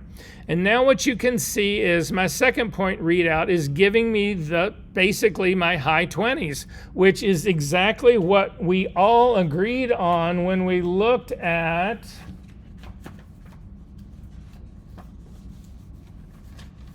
this. Remember? So you guys, when you actually develop in Camera Raw, you go in and you just start sliding this shit around and going, well, what looks good? Oh, that looks pretty good. Click the button and go, okay. You have no idea what you're doing. Just because it looks good on the screen doesn't mean it looks good. This shit gets me so much closer. I know exactly where I want to go. So all I need to do here, I'm going to see what the effect is. I'm simply going to pop my exposure a little bit to try to get this readouts from the 234s up to 244, 245. So I'm just going to bump this up slightly. And there you go. This is telling me I'm a half a stop under. So I'm going to zip back out. I don't know that I believe that, but I'm going to zip back out and just see what I think. And say, okay, do I like this version of it or not? If I want to see without the additional half stop here, I'm going to double click on that. It kicks it back out. I could go both ways with this, but to be perfectly honest with you, from an exposure point of view, I should have given it another half. From an aesthetic point of view, maybe I want this image to be a little bit richer, and it is. So I'm fine. I can play this both ways. Does this make sense? But I'm making an informed decision. I'm not guessing. I'm not trying to get this up on screen and say, God, I just hope this looks good. What I will also always do when I get into Camera Raw like this is I'll hit the auto button, and you'll see in the auto button, it really believes that this should be considerably higher. It's opening up. It's using the highlights to actually open this stuff up. I think it gives it a really solarized look. I don't like the look of that part. So I'm going to click on the auto button again. It will undo that part. But the last thing I wanted to show you is this. If you start to scroll down on the palettes on the right-hand side, so I'm going to scroll down and I'm going to keep coming down until I get to optics. So once I get down to optics, you have to open it up, you'll see that there's two things in here. One is to use profile correction. This is the thing that I ask you to change to be the new default of your Camera Raw. Remember, we put in that thing and said we want to use lens correction and we also want to remove chromatic aberration. Click on this, uncheck the use profile correction, and you'll see what happens. Look at what happens to your image. So when we uncorrect it, when we remove the correction, you can see the vignetting that's happening at the edges. They're all darker, but you can also see that this image, uncorrected, suffers from barrel distortion. You can see the center of the image is coming a little bit towards me, and the edges where the vignetting is happening seem to be receding further away. When you enable this correction, it pulls those edges closer, and my image is actually now corrected for the distortion of the lens. Does that make sense, everyone? So the last thing I want you to do is you've got to zoom in to like 400%. So click 400%. Then if you hold down your space bar alone, you'll get the hand. And I want you to go over so you're sort of close to the guy. What you're really looking for are the, you're looking for the tree branches reflected in the mirror. That's what we're really looking for here. So again, where chromatic aberration, you've got to be in really tight, 400%, sometimes 800%. You need to be in that close, otherwise you'll never see it. If you now uncheck this remove chromatic aberration, what you should see along this one branch, I'll zoom in a little bit more. You might see it a little bit better at 800. Yep, you'll see it better at 800. If you look at this edge right here, you'll see that there's a green line that's running along this edge right here. What's a little less obvious is actually on the opposite side, there's a magenta line. Those are the two complementary colors of each other. In chromatic aberration, you end up with chromatic aberration exactly using the LAB colors that we talked about earlier up at the very top, the ones that you also have here in Photoshop. You're looking at the temperature axis axis and the tint axis. The one that we see right here is the green magenta one. In this case, I don't see a yellow blue one, but you can have those. It just depends on the lens. It depends on the setup. But if you then turn on the remove chromatic aberration again, or the remove chromatic aberration again, watch what happens. Those distortions go away. Those color distortions go away. So this chromatic aberration exists on every single one of the branches in this mirror. I did 5 images of this scene and I retouched every single one of those things by hand. It took me a week. You guys get to click one box and it's gone. Make sense? Questions? All right. I'm sorry? I have a question. Shoot. If you were not to do this and the image were to be blown up like a larger size, that this would be way clearer, and that's what you're avoiding, or where? Oh no! If you blew this thing way up, you would actually see the green line on one side and the magenta line on the other side, and people would look at it and go, shitty lens. Yeah. All right. You can close this up. You don't need to save that. We can hit cancel. We don't need to save any of that. Yep.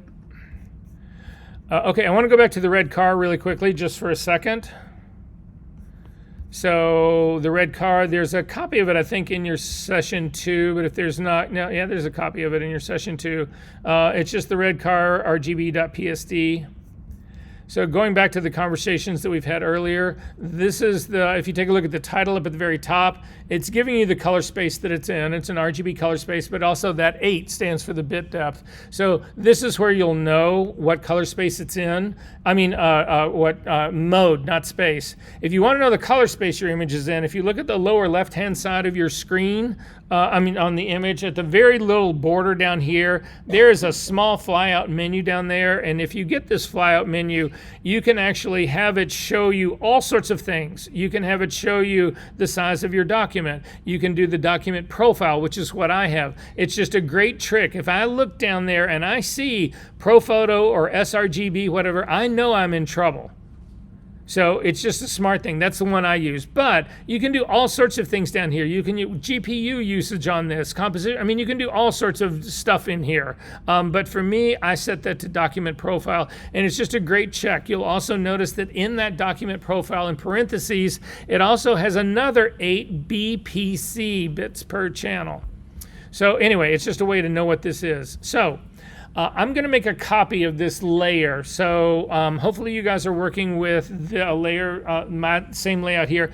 You don't have to. If you don't want to, if you want to go back and work at your default, or you have your own custom space you want to work in, that's fine. But just remember that all the lectures, all the videos, all the everything, whatever, this is the working space that I use. I work in this space. I don't work in any other space than this. So at any rate, just for what it's worth. Okay. So the easiest way to make a duplicate layer is just to hit Command J. So the Command key, again, for Windows, whenever I say Command for Mac, all the Windows people know this. It means Control for them. So anyway, Command J. I always think of it as J stands for jump. And so that's basically what it is. And you'll see it makes a copy of the layer. I've got a background copy and I've got a layer number 1 sitting right here.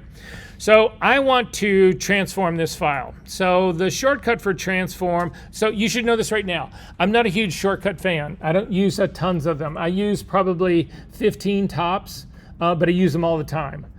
You will never get a test in this class on keyboard shortcuts. That's people who do that shit. I don't have that kind of memory. Why on earth should I expect you to have that kind of memory? If you do, you're lucky. You just should use them, but that's not who I am.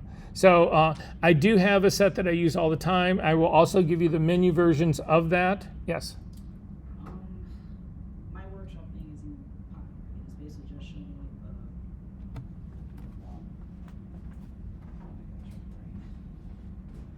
so it just shows this, but it doesn't show that. Yeah, so just go up to Window and come down to Workspace, and you can grab, just do Reset Retouching.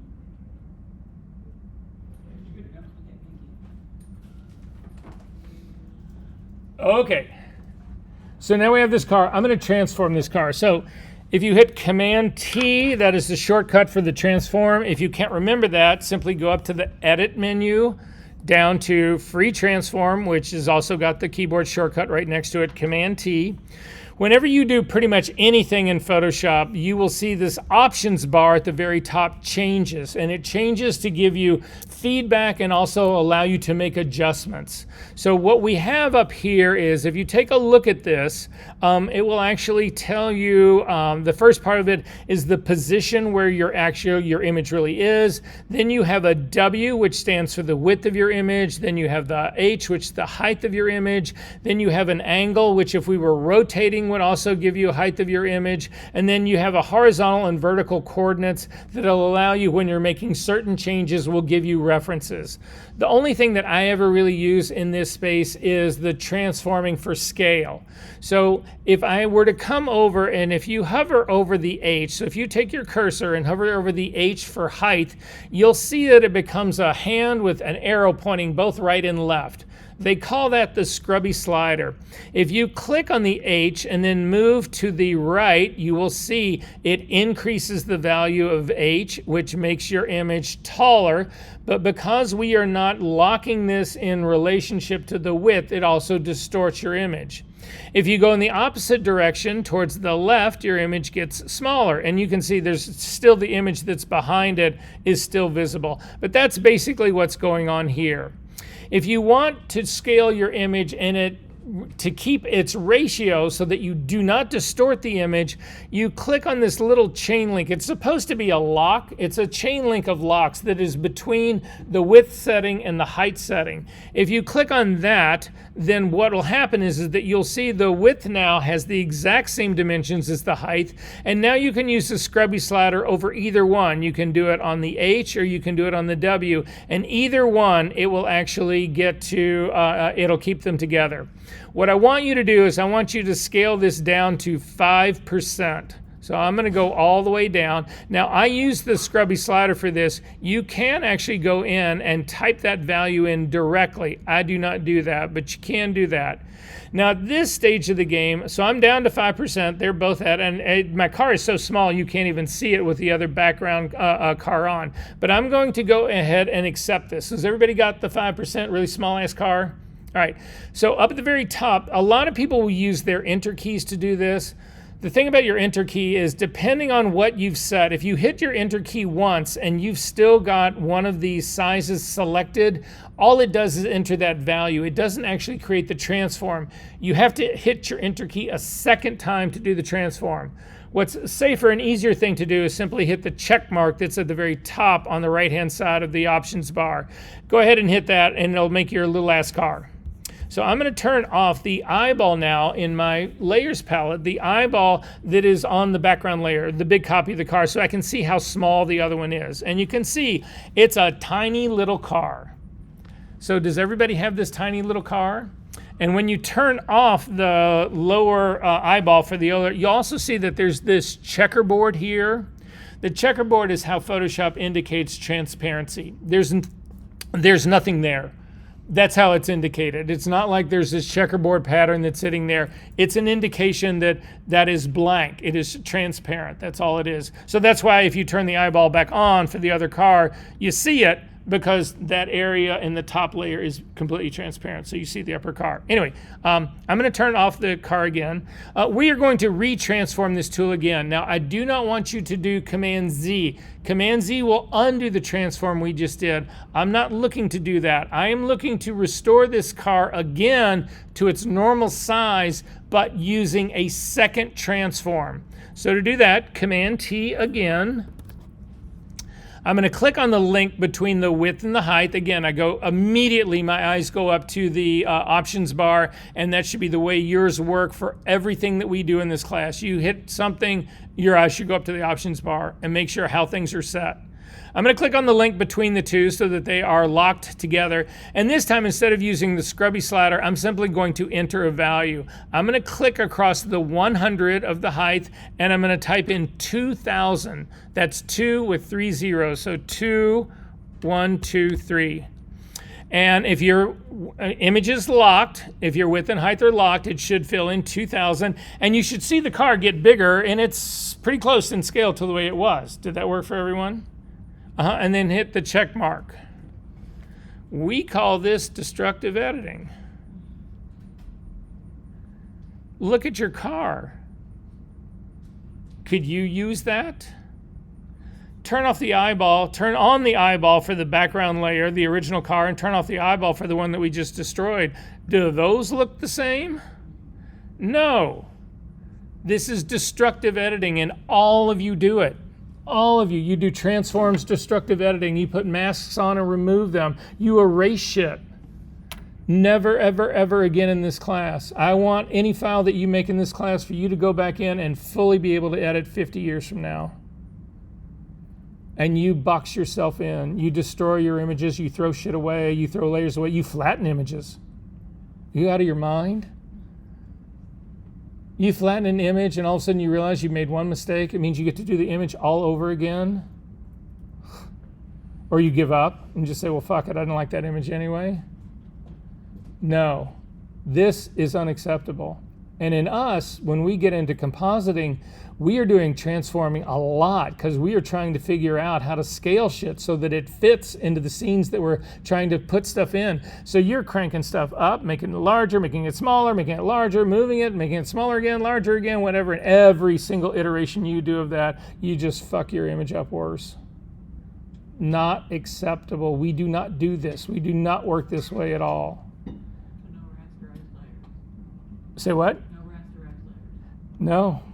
That's why you use smart objects, which is where we're heading right now. Okay, so I'm going to throw this skanky layer away.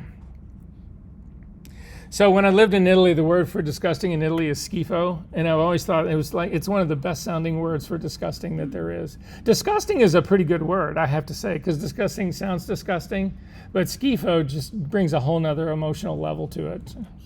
Just a tangent I went on. We're going to do the same thing again, but this time we're going to change how we actually do it. So I threw that layer away. I've still got the good one here. If none of that worked for you, you can always go back into your history palette, which is sitting right over here, and just click on the open history layer, and it'll give you the single card that hasn't been screwed up, and everything will all be fine. So again, I'm going to do the same thing. I'm going to make a copy of this layer, Command J. But this time, I'm going to change this into a smart object. Now, there's several ways that you can do it. The easiest way to do it is to come up to the Layer menu and come down to Smart Objects, over to Convert to Smart Object. So again, take a look at my screen, Layer menu, Smart Objects, Convert to Smart Object. And when you do that, you'll notice now if you can see your layer, oh, by the way, I don't know if you guys have made your thumbnails on your layer palettes larger like mine. You can really get a lot of good information here. You guys are working with shit that's way too little. If you want the bigger thumbnails like I have on mine, go to everybody calls this the hamburger, it's the menu thing that's just to the right of the layers panel tab. Click on that, come down to the very bottom to panel options, and put a check mark next to, or the radio button next to the largest of the thumbnails, and say okay. You can do the same thing for channels and for paths, but I'm not going to do that right now because I want to make sure we have time to do this. But at any rate, if you take a look in the lower right hand corner, you'll see it looks like this. It's almost like an envelope with a fold in it kind of thing. That's an indication that this is a smart object. So we're going to do the same transfer thing. Command T to transform. Click on the link between the width and the height. Use your scrubby slider to crank this thing all the way down to 5%. Click on the check mark to say okay. Uncheck the eyeball next to the background layer so you can see your little bitty ass car, and there's your little bitty ass car that's on that smart object, that's on that layer. But now we're going to do the same thing. We're going to bring it back up again to its original. So Command T to bring it back up. But now what you'll notice is something very different. If you take a look at your width and your height, they didn't reset to 100%. That's what happened the first time we did it. And remember, the first time we did it, the reason we put in that 2000 is that we were at 5%. We needed to increase the image back up 20-fold. So that's why we put in the number 2000. In this case, we don't have to do that because, again, it remembers that this was at 5%. So I'm just going to click on the link between width and height, and then I'm just going to use the scrubby slider to bring this up to 100%. Link width and height wasn't clicked, so it will be now. And I'm just going to bring it up to 100%, and then click on the check mark. And hallelujah, Jesus, it actually is not fucked up. If you turn off the image, turn on the one on the bottom, if you turn them back on and off like that, whatever you can see, it restored it back up. It is a non-destructive move. How does that work? So, smart objects. Who in this room knows what they are? Okay, so I'm going to tell you the best way to think about smart objects. This can get a little bit confusing, so just work with me on this one. You'll be fine on that. So I have an image. So this is my image right here. And if I do transforms on it, like I did the very first one on this, I make it really small and make it really big, it just gets trashed. It's completely trashed, right? But instead, what I'm going to do is so I throw the trash version away. I'm going to start over again. And what I'm going to do is I'm going to take this image and I'm going to put it in this magical protective envelope. That is the way you need to think about smart objects. Smart objects are containers. It's an envelope. And once you get this thing in the envelope itself, you cannot fuck it up. You can do all sorts of things to the envelope. You can make the envelope smaller and bigger, but the image that's inside of this remains unchanged. Even though it has the appearance of being smaller, it's not. It's just that you made the vision of this envelope look smaller. That's all you did. Does that make sense? So to see this further, your second image is still a smart object. I want you to hit the B key to get a paintbrush. So B key to get a paintbrush and hover over your layer, and you will see that you have a little thing on there that's a circle with a slash through it saying you can't paint on this image. You cannot paint on a smart object. Hit the S key. That is the shortcut for the clone stamp tool. You cannot clone a smart object. Hit the J key. That is the healing brush tool. Now this is actually giving me an option to change this, but I don't think that's true. Some of the tools now, in the old school, they didn't let you do anything. If you actually try to heal on this right now, oh, actually mine, I gotta turn mine on so that it's actually visible. I'm gonna grab just the healing brush tool and we'll see what happens. What Photoshop has been doing lately is they're gonna create a new layer for me to actually do this on. So I'm going to make my brush a little bit bigger. To make your brushes bigger or smaller, a lot of people use as a heads-up display. I don't. I'm old school. I actually use the bracket keys that are just to the right of the P key. So if you look at the P key on your keyboard, the one just to the right is the opening square bracket. That will make your brush smaller. If you click on it, you'll see it. If you then click on the one that's right next to that, the closing, it'll make your brush larger.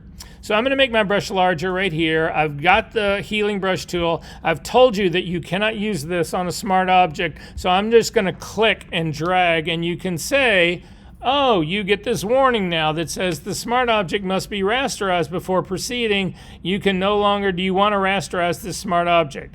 What rasterizing will do is basically remove this protection, and it will become a layer just like the one underneath it that you can screw up. Does this make sense to everyone? Are we good on this part? Okay, I'm going to hit cancel out of this. We're going to make another copy of this smart object. So hit Command J. We'll just make another copy of it. Now, I told you that it is a protective envelope. What you're seeing now is you're just looking at two versions of the very same envelope. This is not two separate layers. This smart object, the thing that's inside of this, is informing both of these. So to see what that means, I want to edit this thing. I can edit this thing. I can actually pull this out and edit it. So to do that, simply, actually, let's not duplicate this one yet. Just hit Command C to undo that duplicate part. I want to not get too confusing here. So I want to edit this thing. I've got just my one smart object. Double click on it. And if you set up so that you didn't have tab behavior like I suggested, you will have a second version of this image that's sitting out on its own. If you had a tab version still in force, if you didn't notice that you just got another tab, you will not think that you have got a second image here, but you do. So this is a completely different image than the one that's sitting underneath it. If you take a look at it, you'll see that the title for it is layer1.psb, not psd. This is the file that I just pulled out of the smart object. And it's vulnerable now. This is no longer protected. So I'm going to invert this image just so you see what it looks like. Command I will invert it. It makes it just the opposite. And then I'm going to close it up and save it. So I'm going to hit the close button. It's going to say, do you want to save this? And I'm going to go, yeah, save it. Now you will see that the smart object has actually been inverted.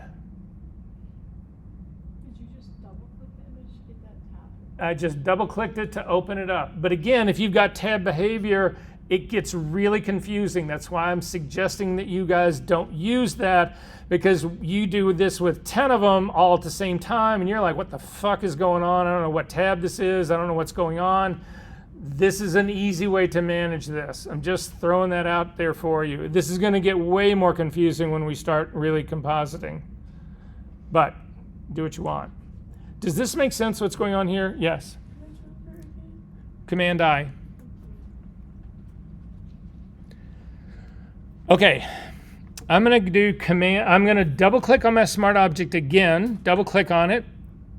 Again, this has now opened it up. This is a completely separate, I pulled this image out of my smart object. It's the inverted one. I'm going to invert it again, Command I. It'll bring it back to the red version. Click on this OK and say OK and save it, and the car's back the way it was. So you can go after smart objects. The next thing I'm going to show you, though, is the tricky part. We are going to make 5 copies of this layer. So you've got the smart object selected. Hit Command J, Command J, Command J, and Command J. We'll only do 4 of them. So I've got a whole bunch of smart objects, right? Double click on any of them. I don't care which one. Double click on the top one. Fine. Invert it. Command I. Click the close box and save it. All of them change. Again, the thing you need to know about this is that there was only one smart object. These extra layers are references to this one single image. And when I change that image, they all change. Yes? So with the way how Photoshop treats and handles smart objects, if you had multiple smart object layers in the same tab, let's say, but they were different source files, if what you did to one of the smart object layers, would that affect all of them like this? No. And you're going to actually, the next part that we go to is going to really answer that in spades for you, but no, that would not happen. So is this making sense, though, what's going on right here? This whole protective thing, this is like critical to us. This protects us. This allows us to do all sorts of weird shit non-destructively. Okay, so you can close this whole thing up. You don't need to save it. We are going to start on your homework right now. We've got about 40 minutes to actually do it, and I'm feeling good about that. So here we go. So in your O2 folder, there should be a file called Bruce Fraser Copyright 2005 DNG. Can everybody find that one? Okay. So again, open that up in Photoshop. Now this is a DNG, so it should open up into Camera Raw. In this case, mine has got some settings that have been applied to it. I want to start with the base. I want to get this back to its defaults. So remember the trick I showed you before. If you go over to the right side of your Camera Raw window, in the middle there's 3 little dots. If you click on that and you'll get a drop-down menu, and your first available option is reset to default. Go ahead and do that. And you get a pretty washed out sky, kind of castle-y thing. I mean, this is basically what you have going here. Does everybody have this? Okay. So when I first did this exercise years ago, I actually was working in a different version of Camera Raw. You guys know this. Camera Raw is updated like all the time. They come up with another version of Camera Raw, and it changes dramatically. A lot of times the whole layout, like this whole layout, changes completely depending on the version of Camera Raw that you're in. I did this in an older version of Camera Raw. Photoshop actually makes it possible to go back and use older versions of Camera Raw, which is what we're going to do here. Now, the reason that Photoshop, or the reason that Adobe does this is like, let's say that you had a whole body of work that you had done 15 years ago, and it's your most famous work, and all of a sudden some museum calls you up and says, I want a collection of all of that work. I want you to print a new collection of that, right? Well, you would want to use all the settings that you had used the original time that made it all famous, right? You wouldn't be trying to like, oh, I got to reprocess this all right now. So Adobe actually allows you to go back and use a different version of Camera Raw, which is what we're going to do on this because it's the settings that I've got. I'm going to give you the settings to process this file. That's the reason we're doing all of this. Is everybody good on that part? All right, so to get to the older version that we actually need to use for this, scroll down in the palettes on the right-hand side, and what we're looking for is the calibrate. I never remember what we're really looking for. It's the calibration palette. It's at the very bottom. If you click and you open up the calibration at the very bottom, you will see that there is a process version at the very top, and it says version 6 with parentheses current. If you click on that, you will see that there are 5 versions that happened before this. The version that I want you to use, which by the way, they used to do this so much better. They used to actually do it by year. So I want you to go to version 2. Version 2 is the version that existed in 2010. And you will see now that things have changed dramatically on your screen here, that they are not the same in this part like at all. We've got brightness and contrast that have positive values in them. We've got, we still have effects, we still have a curve, but now we've got highlights and lights and darks and shadows. None of that shit existed before or is not in the current version of this. This is just, it's completely different. So I am going to give you the values that I want you to actually put into this. Make sure I really did get to version 2. Yep. Okay, so the first place that we're going to start is the color temperature. So I want you to come up to the color temperature value right here, the slider that's right underneath the where it says color, it's open as shot. If you select the value, so just drag across that 5200, I'm going to tell you another value to type in. Now, anytime we want to go down one step, so I'm going to go to tint after this. You just use your tab key. It'll take you to the next one. But for the color on this right now, I want you to type in 6800, 6800. If you hit your tab key, you will go down to the 7. You can actually leave your tab key at 7. If you hit your tab key again, you go down to vibrance. I want you to type in 35. And if you hit your tab key again, you go to saturation and it's at 0. That's where I want to leave that part. If we then go up to the very top for exposure, I want you to grab the exposure. So I'm up in the light panel now. And again, guys, this is your homework. If you do this now and turn it in, you're going to get 100. If you just sit here and watch me, you're going to have to go home tonight, watch the video, and do this all over again. So please do this. If you get lost, stop me. Okay.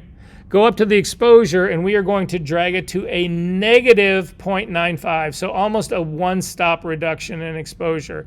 So a minus 0.95. And then we're going to go to the recovery right underneath that. So again, I hit the tab key to go down to it. The recovery you can leave at 0. The fill you can leave at 0. The blacks, I want you to type in 18. Tab key down again. For the brightness, I want you to put in 81. Hit the tab key again for the contrast 56. And then finally, scroll down to the effects dialog box. And for the clarity, select clarity. I want you to put in 52. Are we good on this? Okay. Now, if you set up your camera raw preferences the way I ask you to set them up, if you look at the bottom here, it should say open as object. Does everyone say open object, or does anyone say open image? If it says open image, you've got it set up wrong. If yours is wrong, all you need to do is hold down the shift key and you will see that that open object changes just to open.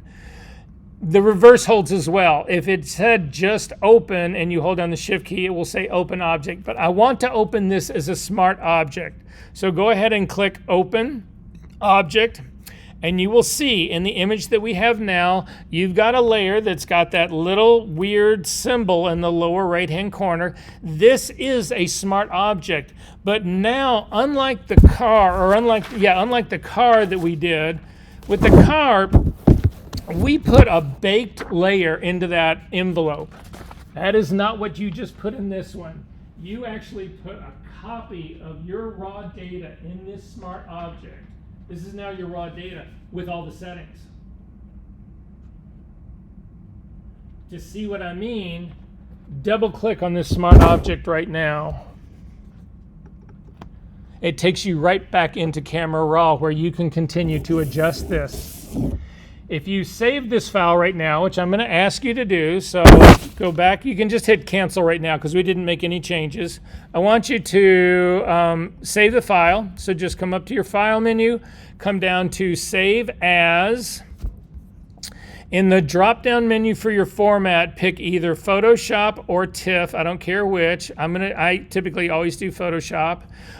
It's going to actually leave its name. I'm going to just call this Castle. Just so that I can keep it separate, C-A-S-T-L-E. I'm going to throw mine in my TOS folder because I've got 1,000 of these. You should save yours wherever you want to save it. It should have an embed color profile and should show you Adobe RGB next to it. These are all checks that you should be aware of and looking at and say, okay, yeah, this sounds good. You do not want to save this to your cloud documents. You want to put this on your computer, so do not save this to your cloud documents. And then just hit save. And then I want you to close this. So just go up, click on the little red button, and it goes away. To get it back, the fastest way to do it is to come up to your File menu and come down to Open Recent, and it should be right at the very top. And when you do that, it'll say Castle PSD, open it up, and bingo, it opens right back where we had it. But now double-click on your smart object. We go right back into Camera Raw. This is a full copy of your raw data processed, sitting in a saved Photoshop file. If you lose your raw data, it doesn't matter. It's here. How many of you had to go back in and reprocess something or look for something next to whatever to reprocess to do whatever? That's gone. Those days are gone. But how many of you guys, when you're actually in Lightroom, you process Lightroom one way, but then when you process it a second way or a different way, it overrides what you did to begin with? So if you want, I want to make a copy of my file that's really light, so you make it really light, but then you say, I want to make a really dark version, it gets rid of the really light version. I mean, it keeps it in your history, but you don't have both. We're going to have both. So I'm going to make a copy of this. I'm going to hit cancel here on this guy. I don't need to say, I haven't made any changes. So I'm going to make a copy of this one. So I'm going to hit Command J. And then I'm going to double click on this top one, and I'm going to go in, and this top one is exactly, it's got the exact same setting. So I'm just going to grab the exposure slider and I'm going to pull it all the way down, make it really moody, and I'm going to say okay. It did it to both of them. This is what we were talking about earlier. These are now, it's not a separate version of my raw data. This is one smart object that has two references to it. And when I change one, it changes them both. This will not work for me. I can't use this to really leverage. What I'm doing here is the ultimate dodging and burning. How do you guys dodge and burn? Shoot. I open the smart object and then I add a opacity layer and I burn it off. That's how it was taught. So wait, you do what? So it's gonna be hard for me to explain. Okay, no, hold that thought, because I know, but I'm dying to know. So you and I at some point will get together, and because I want to see it. Yes. I think curves, the dodge burns a lot of curves for dodge. So you'll put a curve on this lighter, another curve that's darker, and put a mask on them, and yeah, great. How do you do it? I do a smart object and then another layer with like neutral gray and like a soft light. And then Yeah, so soft light layer. Yeah, where if it's darker, it gets darker, and lighter, it gets lighter. Yeah. I process everything in a special separate HDR program and then import it. Oh, I love that. Well, we'll see how you think about this one, but I want to see your trick as well, though, because again, anything that I can adapt or steal, I'm gonna. So I'm gonna show you how I would actually go about doing this. The thing that most people, the way most people are talking about this is that you basically you bake the file, you bring it in, it's no longer a raw file, and then you do something to make areas of it darker and some of it lighter, right? But you're working on a baked file. You're not working with your raw data. Your raw data has got all this information that can help you make darker versions of your image that have full detail, lighter versions of your image that have full detail, so that you've really got that. You're not hammered by or hampered by this baked file. So that's what we're going to do here in this one. So I'm going to hit Command Z on this. It will undo the thing that we just did. I'm going to throw away this top smart object because it is a true clone of the one that's underneath it. What I need to do, and guys, if you don't take anything else away from today, this is the thing you got to take away, because this is the trick right here, right now.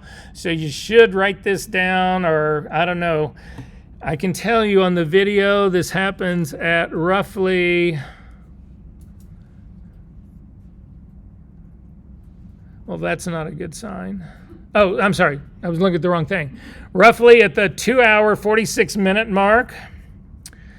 So this is what you do instead. In order to make a copy of this that is a completely separate, independent, new copy of raw data, you do this. It's the only way to do it. Up to the layer menu, down to smart objects, down to new smart object via copy. Look at my screen, take a picture of this with your phone, have this tattooed on your leg. This is the trick to doing it all. So again, layer menu, down to smart objects, new smart object via copy. And when you do that, it'll make another copy of your smart object, and this one we are going to reprocess for a completely different reason. So double click on the one that's on the very top layer right now. This brings us back into Camera Raw, and I'm going to give you a new set of values to enter into this. So we're going to start with the color again. So come down to the color temperature and simply drag across it, and you're going to type in 4700, so 4700. Hit the tab key down to the tint. You can leave that as 7. That part's actually fine. I'm going to start up at the exposure now on this. We'll work our way around a little bit different, but we'll hit the same thing. So up at the very top, above all of that, in the light part for exposure, you're going to drag it down to a negative 1.5 stop, so minus 1.5. Hit the tab key to go down to recovery. Recovery, I want you to put in 96. Hit the tab key to go down to the fill light. I want you to put in 0. Hit the tab key to fill in the blacks. You want to put in 32. Hit the tab key for the contrast. You want to put in, sorry, hang on. Yeah, blacks were 32. I'm sorry, brightness is the next one, 60. Tab key again for the contrast, 6. And then scroll down to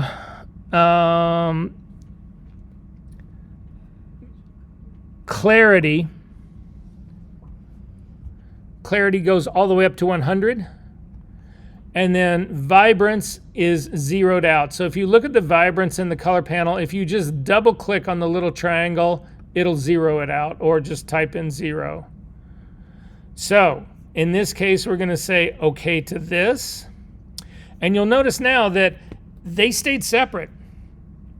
If you turn off the eyeball for this one, this was developed for the sky. The original one has still got all its original settings. If you double click on the original one, the base one, it's got all the original ones. It's got the 6800 color temperature, the minus 1.95. It's got all of those are all in here. If you then turn on the top one for the sky and double click on that, the same thing. It's got a whole nother range of settings. Did this work for everyone? Are we good on this part? Okay, I'm going to hit cancel out of here. We're going to do this one last time. So we are going to make another copy of this. However, I typically like to do my stuff in some sort of order. We're only using 3 layers here to do this. So you could actually, it wouldn't really matter how these fall. But when you start getting into really complex compositing, it helps to have a layering system that basically deals with base of your image and just where things sort of like fall in it to give you some structure. Because if you end up with a file that's got 300 layers, it can get really confusing. So it's just a discipline that makes sense to do right now. So the base, so the layer that I've got visible right now, that was done for the sky. I don't care about the castle, I don't care about the ground. It was just done for the sky. If you turn this one off and look at the other one, this was all about the grass. That's all this was about. This was not about the castle. So I want to do one that's based on just the castle. So I want to put the castle between the ground and the sky. I could put it up on the very top. I can work that out, but again, this whole sense of order, if you get in the habit of doing that, it's going to make your life, when things start to get really complicated, it'll make it a lot easier. So I'm going to duplicate. I'm going to turn off the eyeball for the sky one at the very top. I'm going to click on the bottom layer. Actually, at this point, we should actually name our layers. So I'm going to come over to the one that's on the bottom, and I'm going to where it says Bruce Fraser, I'm going to just double click on that. It'll allow me to rename the layer, and I'm going to call it grass. Then I'm going to go up to the top. I'm going to double click on that one, and I'm going to call it sky. Let's not call it sky, let's call it clouds. And then finally, I'm leaving the eyeball for clouds off. I'm going to click on grass. And again, I need to make a copy of it, but I cannot do a Command J. I need a separate smart object that has a whole new set of raw data in it. So to do that, up to the layer menu, down to Smart Objects, down to New Smart Object via Copy. And it gives me a new copy. I'm going to double click on it so it doesn't say Grass Copy. I'm going to rename it Castle. So now I know what these layers are supposed to be. I'm going to double click on the Smart Object that is Castle. And these are the values that we are going to put in for the castle. So for the color temperature, it still stays at 6800, which it is. At the tint, it still stays at +7, which it is. On the exposure up at the very top, I'm going to drag this to a -1.5, so a -1.5. Hit the tab key to go down, or the tab key twice to go down. In recovery, I'm going to do 52. Tab key down for the fill, I'm going to do 27. Tab key down for the blacks, I'm going to do 16. Tab key down for the brightness, I'm going to do 91. Tab key down for the contrast, 68. And then finally for the clarity, again, I'm going to scroll down to clarity. I want to crank that all the way up to 100. So now I'm developing this just for the castle. So I got to tell you something. You're either going to, this is going to be a eureka aha moment for you, or you're going to laugh your ass off in this. I had a class where I did exactly this, and for the homework, there's another file that you're supposed to do this on, right? It's a completely different file. It's a girl on the street. It's a fashion shot of mine. And that half the class thought that these were magic numbers. So they plugged in these exact set of numbers for every other file that they processed. And I got the weirdest ass shit back you cannot imagine. It's like, so these numbers are for this file alone. These numbers, I sat down and built the numbers for this file. It has nothing to do with any other file you're ever going to process in your life. These are not magic numbers. This was just what I needed to get this. Anyway, yes, you were going to say something, ask a question. Yes. Oh, I just missed the brightness, contrast, and clarity. Okay, so for the castle, the brightness is 91. The contrast is 68. And the clarity is 100. All right, so then go ahead and say okay to this. Okay, so you can see now, if I turn all three of these on, I've actually got the sky, I've got the one for the castle, and then I got the one for the grass. But now I need to put all of these together. So there are a million ways to make selections. We're going to spend the next, the next 3 or 4 sessions working on different strategies for building selections. What I will tell you about this is, if you can build a good enough selection, you can do anything in Photoshop, anything. But that's a big if. It's a tricky thing to do. So we're going to do some down and dirty selection stuff that you all should be familiar with right now. We're going to look at how to refine that later on, and then we're going to look at better strategies possibly for where things are at right now. Because I mean, you guys, if you've been working in Photoshop long enough, you know there's a lot of tools now in Photoshop that'll do auto selection areas. Some of it's good, some of it's not so good. So anyway, are we ready for that? Okay. So I'm going to start. I want to start with the sky. That's the one I'm actually going to go after first. So I'm going to turn on the sky layer right here, and we're going to actually just use the quick selection tool.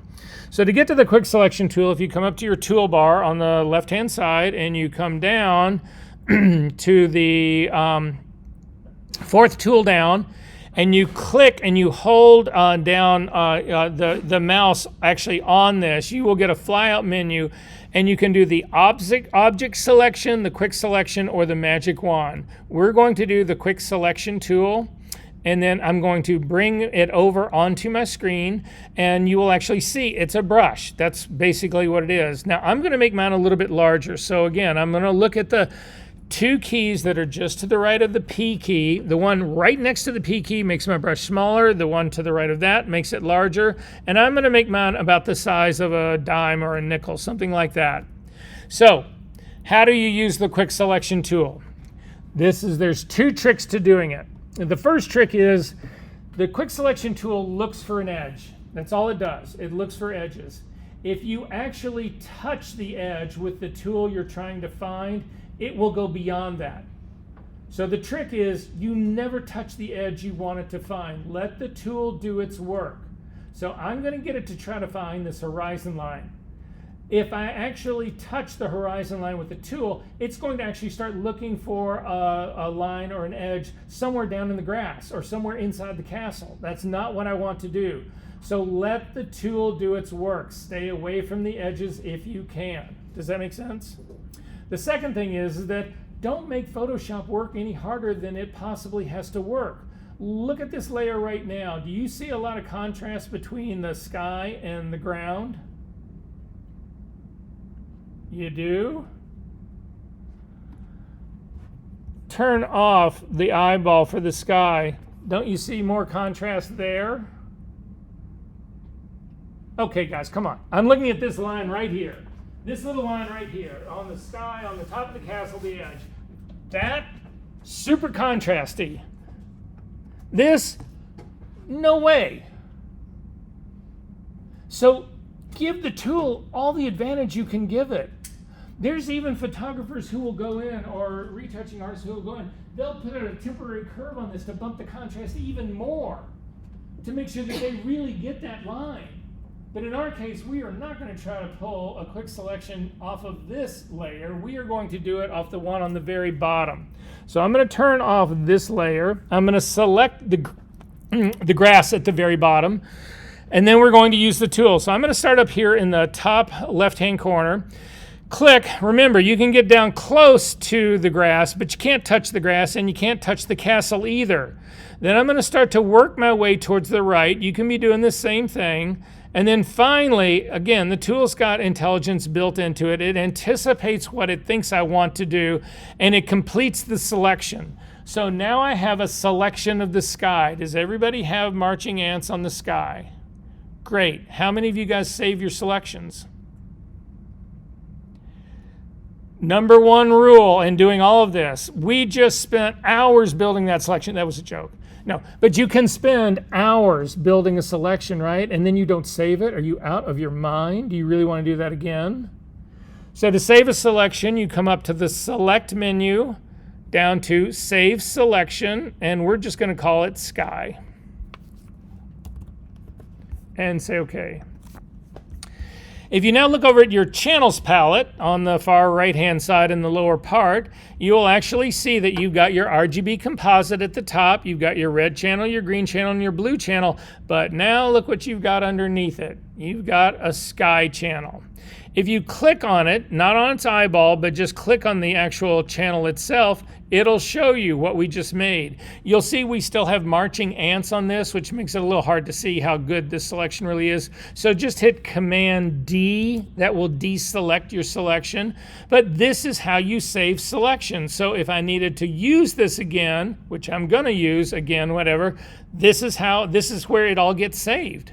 You can actually work on these. You can go in, you can paint on these, you can blur them, you can do all sorts of things to these as well. We'll get into all of that starting next week. All right, so I'm going to go back up to the very top of my channels palette and click the RGB guy at the top. So I want to actually use this on my composite. So what I want to do is I want to masking. How many of you guys feel like you're really comfortable with masking what it is? How many are not? Okay. Okay, I didn't expect that one. All right, so here, we're going to take a quick detour really fast. I'm going to ask everybody to create, I'm on my bottom layer. I've got the other two are actually turned off. So I'm just on my bottom layer right now. I'm going to add a blank layer on top of that. To do that, come down, again, this is why I don't need all of those controls on the adjustment panel in the middle. They're all sitting right down here at the bottom. If you take a look at the bottom of your layers palette, there's a garbage can. That's where you can throw away a layer. Next to it is a box with a plus in the middle. That's how you add a blank, empty layer. Next to that is looks like a folder for a file folder. That's where you can create groups to put groups of layers together in one thing to help in your organization. It doesn't change anything about how the image works or looks. It just makes your organization easier. Next to that is the adjustment, all my adjustment layers. So that's where curves are, that's where levels are, that's where hue saturation is, that's all in that part right there. Next to that is add layer mask. Next to that are layer styles. And then finally on the end is how you can actually take layers and lock them together. So if you do change something to one layer, it changes it to any other layer that's actually locked to it. In our case, I'm just going to click on the square that's got the plus in the middle, and it's going to add a blank layer above it called layer number 1. Now, I want to fill this layer number 1 with black. Right now, my foreground color and my background color are not black. I've got a kind of a skin colored one and then white. If you want to get your background colors to their default, you just hit the D key. If you can't remember that, you'll notice the smallest little icon in the world right in the corner next to the foreground color. If you click on that, it will do the same thing. While we're here, you'll also notice that there's a double-headed arrow in there. That double-headed arrow simply flips your foreground and background color. So if you want white to be your foreground color, you just click on that guy. If you want black, you click on it again. The easier way to swap your foreground colors is just the X key. So just hit the X key, it does the same thing. But at any rate, I'm going to have X, I'm going to have black as my foreground color. I want to then fill this layer with my foreground color. To do that, simply come up, there's a million ways of doing that, but I'm trying to go easy on you guys right now. Come up to the Edit menu, down to Fill. When Fill opens up, pick foreground color, normal blending mode, 100% opacity, and say OK. and it fills it with black, and you should not be able to see anything right now. Did that work for everyone? Yes. You good? Yeah. Okay. So I'm going to put a layer mask on this right now. To do that, again, my layer number 1 is still selected. It's the little square at the very bottom of your layers palette that has got a circle in the middle of it. Just click on that and you'll see it adds this white thing right next to it. So when masking, what happens is that the motto to keep in your mind is white reveals, black conceals. So in our case, because my mask is white, it is showing all of this black. I want to hide part of this black. So I'm going to paint on my mask with black to hide it. So hit the B key to get a brush. And again, hover over it. Mine's a very, very, very small brush, so I'm going to make my brush a little bit larger. The minute you do this, you need to look up at your options panel at the very top. The first thing that you want to do, so again, B key, if you can't remember the B key, it's the sort of in the middle of your tool palette, come over, it's the brush tool. If you click on your drop-down menu at the very top, you can see that up here you can change the size of it and the hardness. I'm going to make this a 100% hard brush. Not really going to matter a lot, but you'll see while I'm doing this. To get rid of this flyout menu, because it's actually down, and if I came over, I don't want to actually start to paint on my image yet. I just want to get rid of this so that I can change my other settings. If you want to get rid of a flyout menu without having any impact on your image, just hover over the word Adobe at the very top and click. The flyout menu will go away, but you will not have made any mark at all on your image. You need to then make sure that your opacity is 100% and that your flow is also 100%. Again, if you hover your cursor over the name, either opacity or flow, you'll get a scrubby slider and you can click and drag it all the way up. So I've got a normal hard brush with 100% opacity, 100% flow. Black is my foreground color. And if you take a look at this layer right now, there are a set of brackets that are on the mask. That is telling me that I'm painting on the mask. If you click on the image, the pixel part, you'll see the brackets are now around that. In that case, I would be actually painting on the pixel content of my layer. I would be painting on this black layer. But I want to be working on my mask. So everybody's got the brackets on the mask now, right? Black is my foreground color. Simply paint a mark to come across. And what you will see is, in this area now on the mask that is black, it is hiding that black and allowing the layer underneath it to show through. So again, white reveals, black conceals. I am hiding, this mask is hiding this. Wow, that looks so much like something it shouldn't look like. So I'm going to change that shape. That was not intentional, I promise you. If it had been intentional, I clearly would have pointed it out and taken credit for it. But nonetheless, so that's basically what's going on here. If you hit your X key and you make white your foreground color now and start to paint on your layer mask, it then hides that area because I'm hiding it. Does this make sense? If you click on your foreground color, so to get the color picker to open, so simply click on, mine's white right now, and I'm going to put in a red value of 128, tab key a green of 128, tab key blue 128.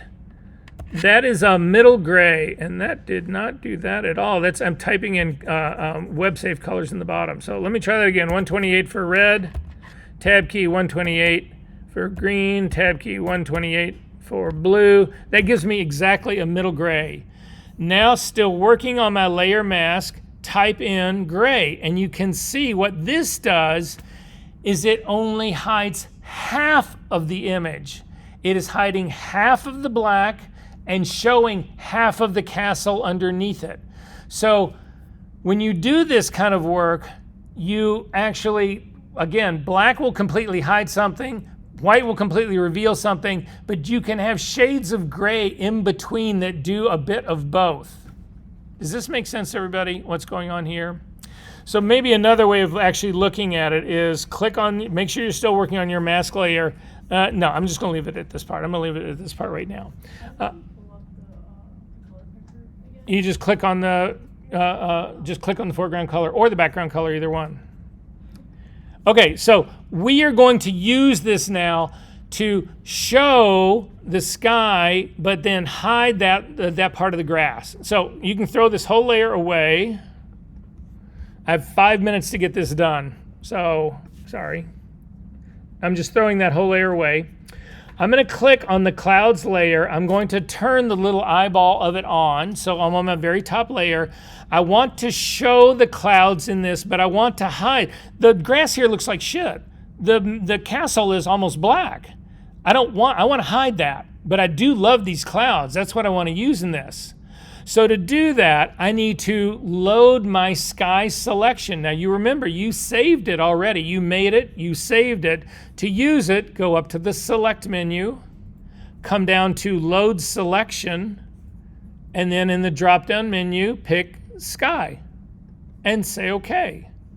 You now have the marching ants on the sky again. Did that work for everyone? Where is it at again? So I'll show you really quickly. Command D to deselect. Make sure you're on the clouds layer. You know you're on it if it's a lighter color. This indicates that it's the active layer. So just make sure it's the lighter one. If I click the castle, that's now the active layer. Clouds are the active layer. Up to the select menu, down to load selection. In the drop-down menu for channel, pick sky and say okay. We now have marching ants. With this layer selected, once you have a selection made, if you add a layer mask, then it will actually fill it for you. So now all we need to do is go down to the bottom, the square that's got the little hole in it, click on it, and it just added a layer mask. And you can see the top of the layer mask is white. It's showing those clouds. The bottom of it is black. It's hiding that part. And what I see is the grass layer that's underneath it. Did this work for everyone? Command S to save your work. We've got 2 minutes, 3 minutes left, and we're gonna get the castle. So to get the castle, I'm gonna temporarily turn the sky off because again, I want contrast in here. I'm gonna turn the castle layer on, and I'm gonna turn it off. No, I'm gonna leave it on. I'm gonna actually do the work on this because I think where the line that I'm getting with the foliage that's at the very bottom of the castle is better in this layer to separate. So I'm gonna zoom in on this. Again, the shortcut for zooming is spacebar command. You will temporarily get the magnifying glass. If you go too far, hold down the option key as well. You'll get the -1. Go back to get your quick selection tool because right now you have a brush. So mine is the quick selection tool. Make it considerably smaller. Again, using the bracket key right next to the P key. Now remember, I'm gonna select the castle. You cannot let it touch any of the lines. You can't let it touch the sky. You can't let it touch the hedge. You can't let it touch any of that. So I'm gonna click and try to work my way through. It's already grabbed part of the hedge. I'm not gonna worry about that. I'll show you guys how to fix that in just a second. But I've got all of the castle now selected, but it also picked part of this hedge. To get rid of the hedge part that it's selected, we need to use the negative quick selection tool. To do that, you simply hold down the option key. If you could actually see the middle of the quick selection tool, that really small thing in there is actually a plus. When you hold down your option key, it changes to a minus. And then I'm gonna drag along the hedges here. Again, do not let this touch. You can head out. Well,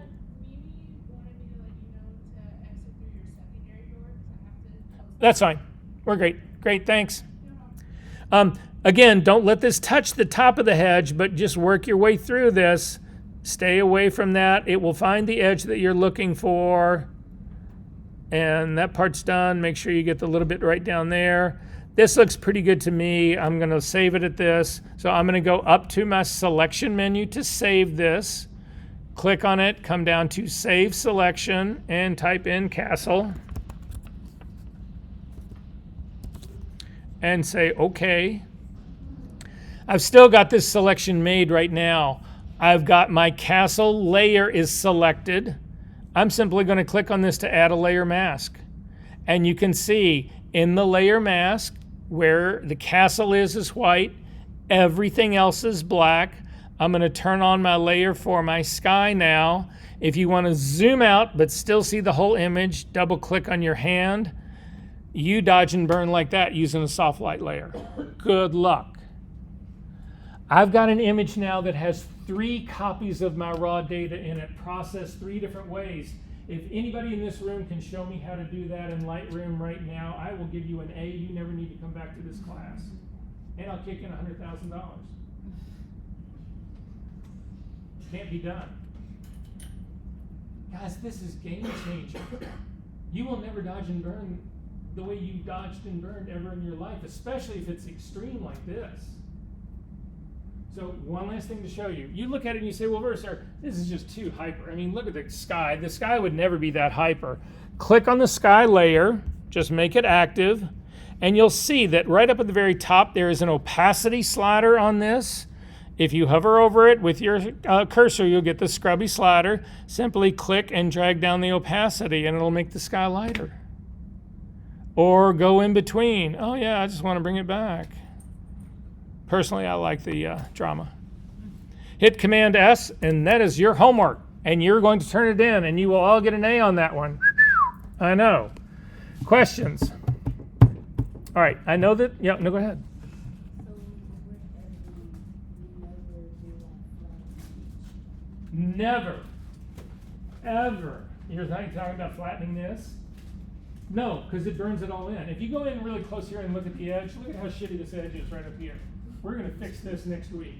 If you were to flatten it right now, you burn all that in. You also get rid of all your raw data. That's gone. So absolutely not. Absolutely not. Questions? Other questions? I'll see you guys next week.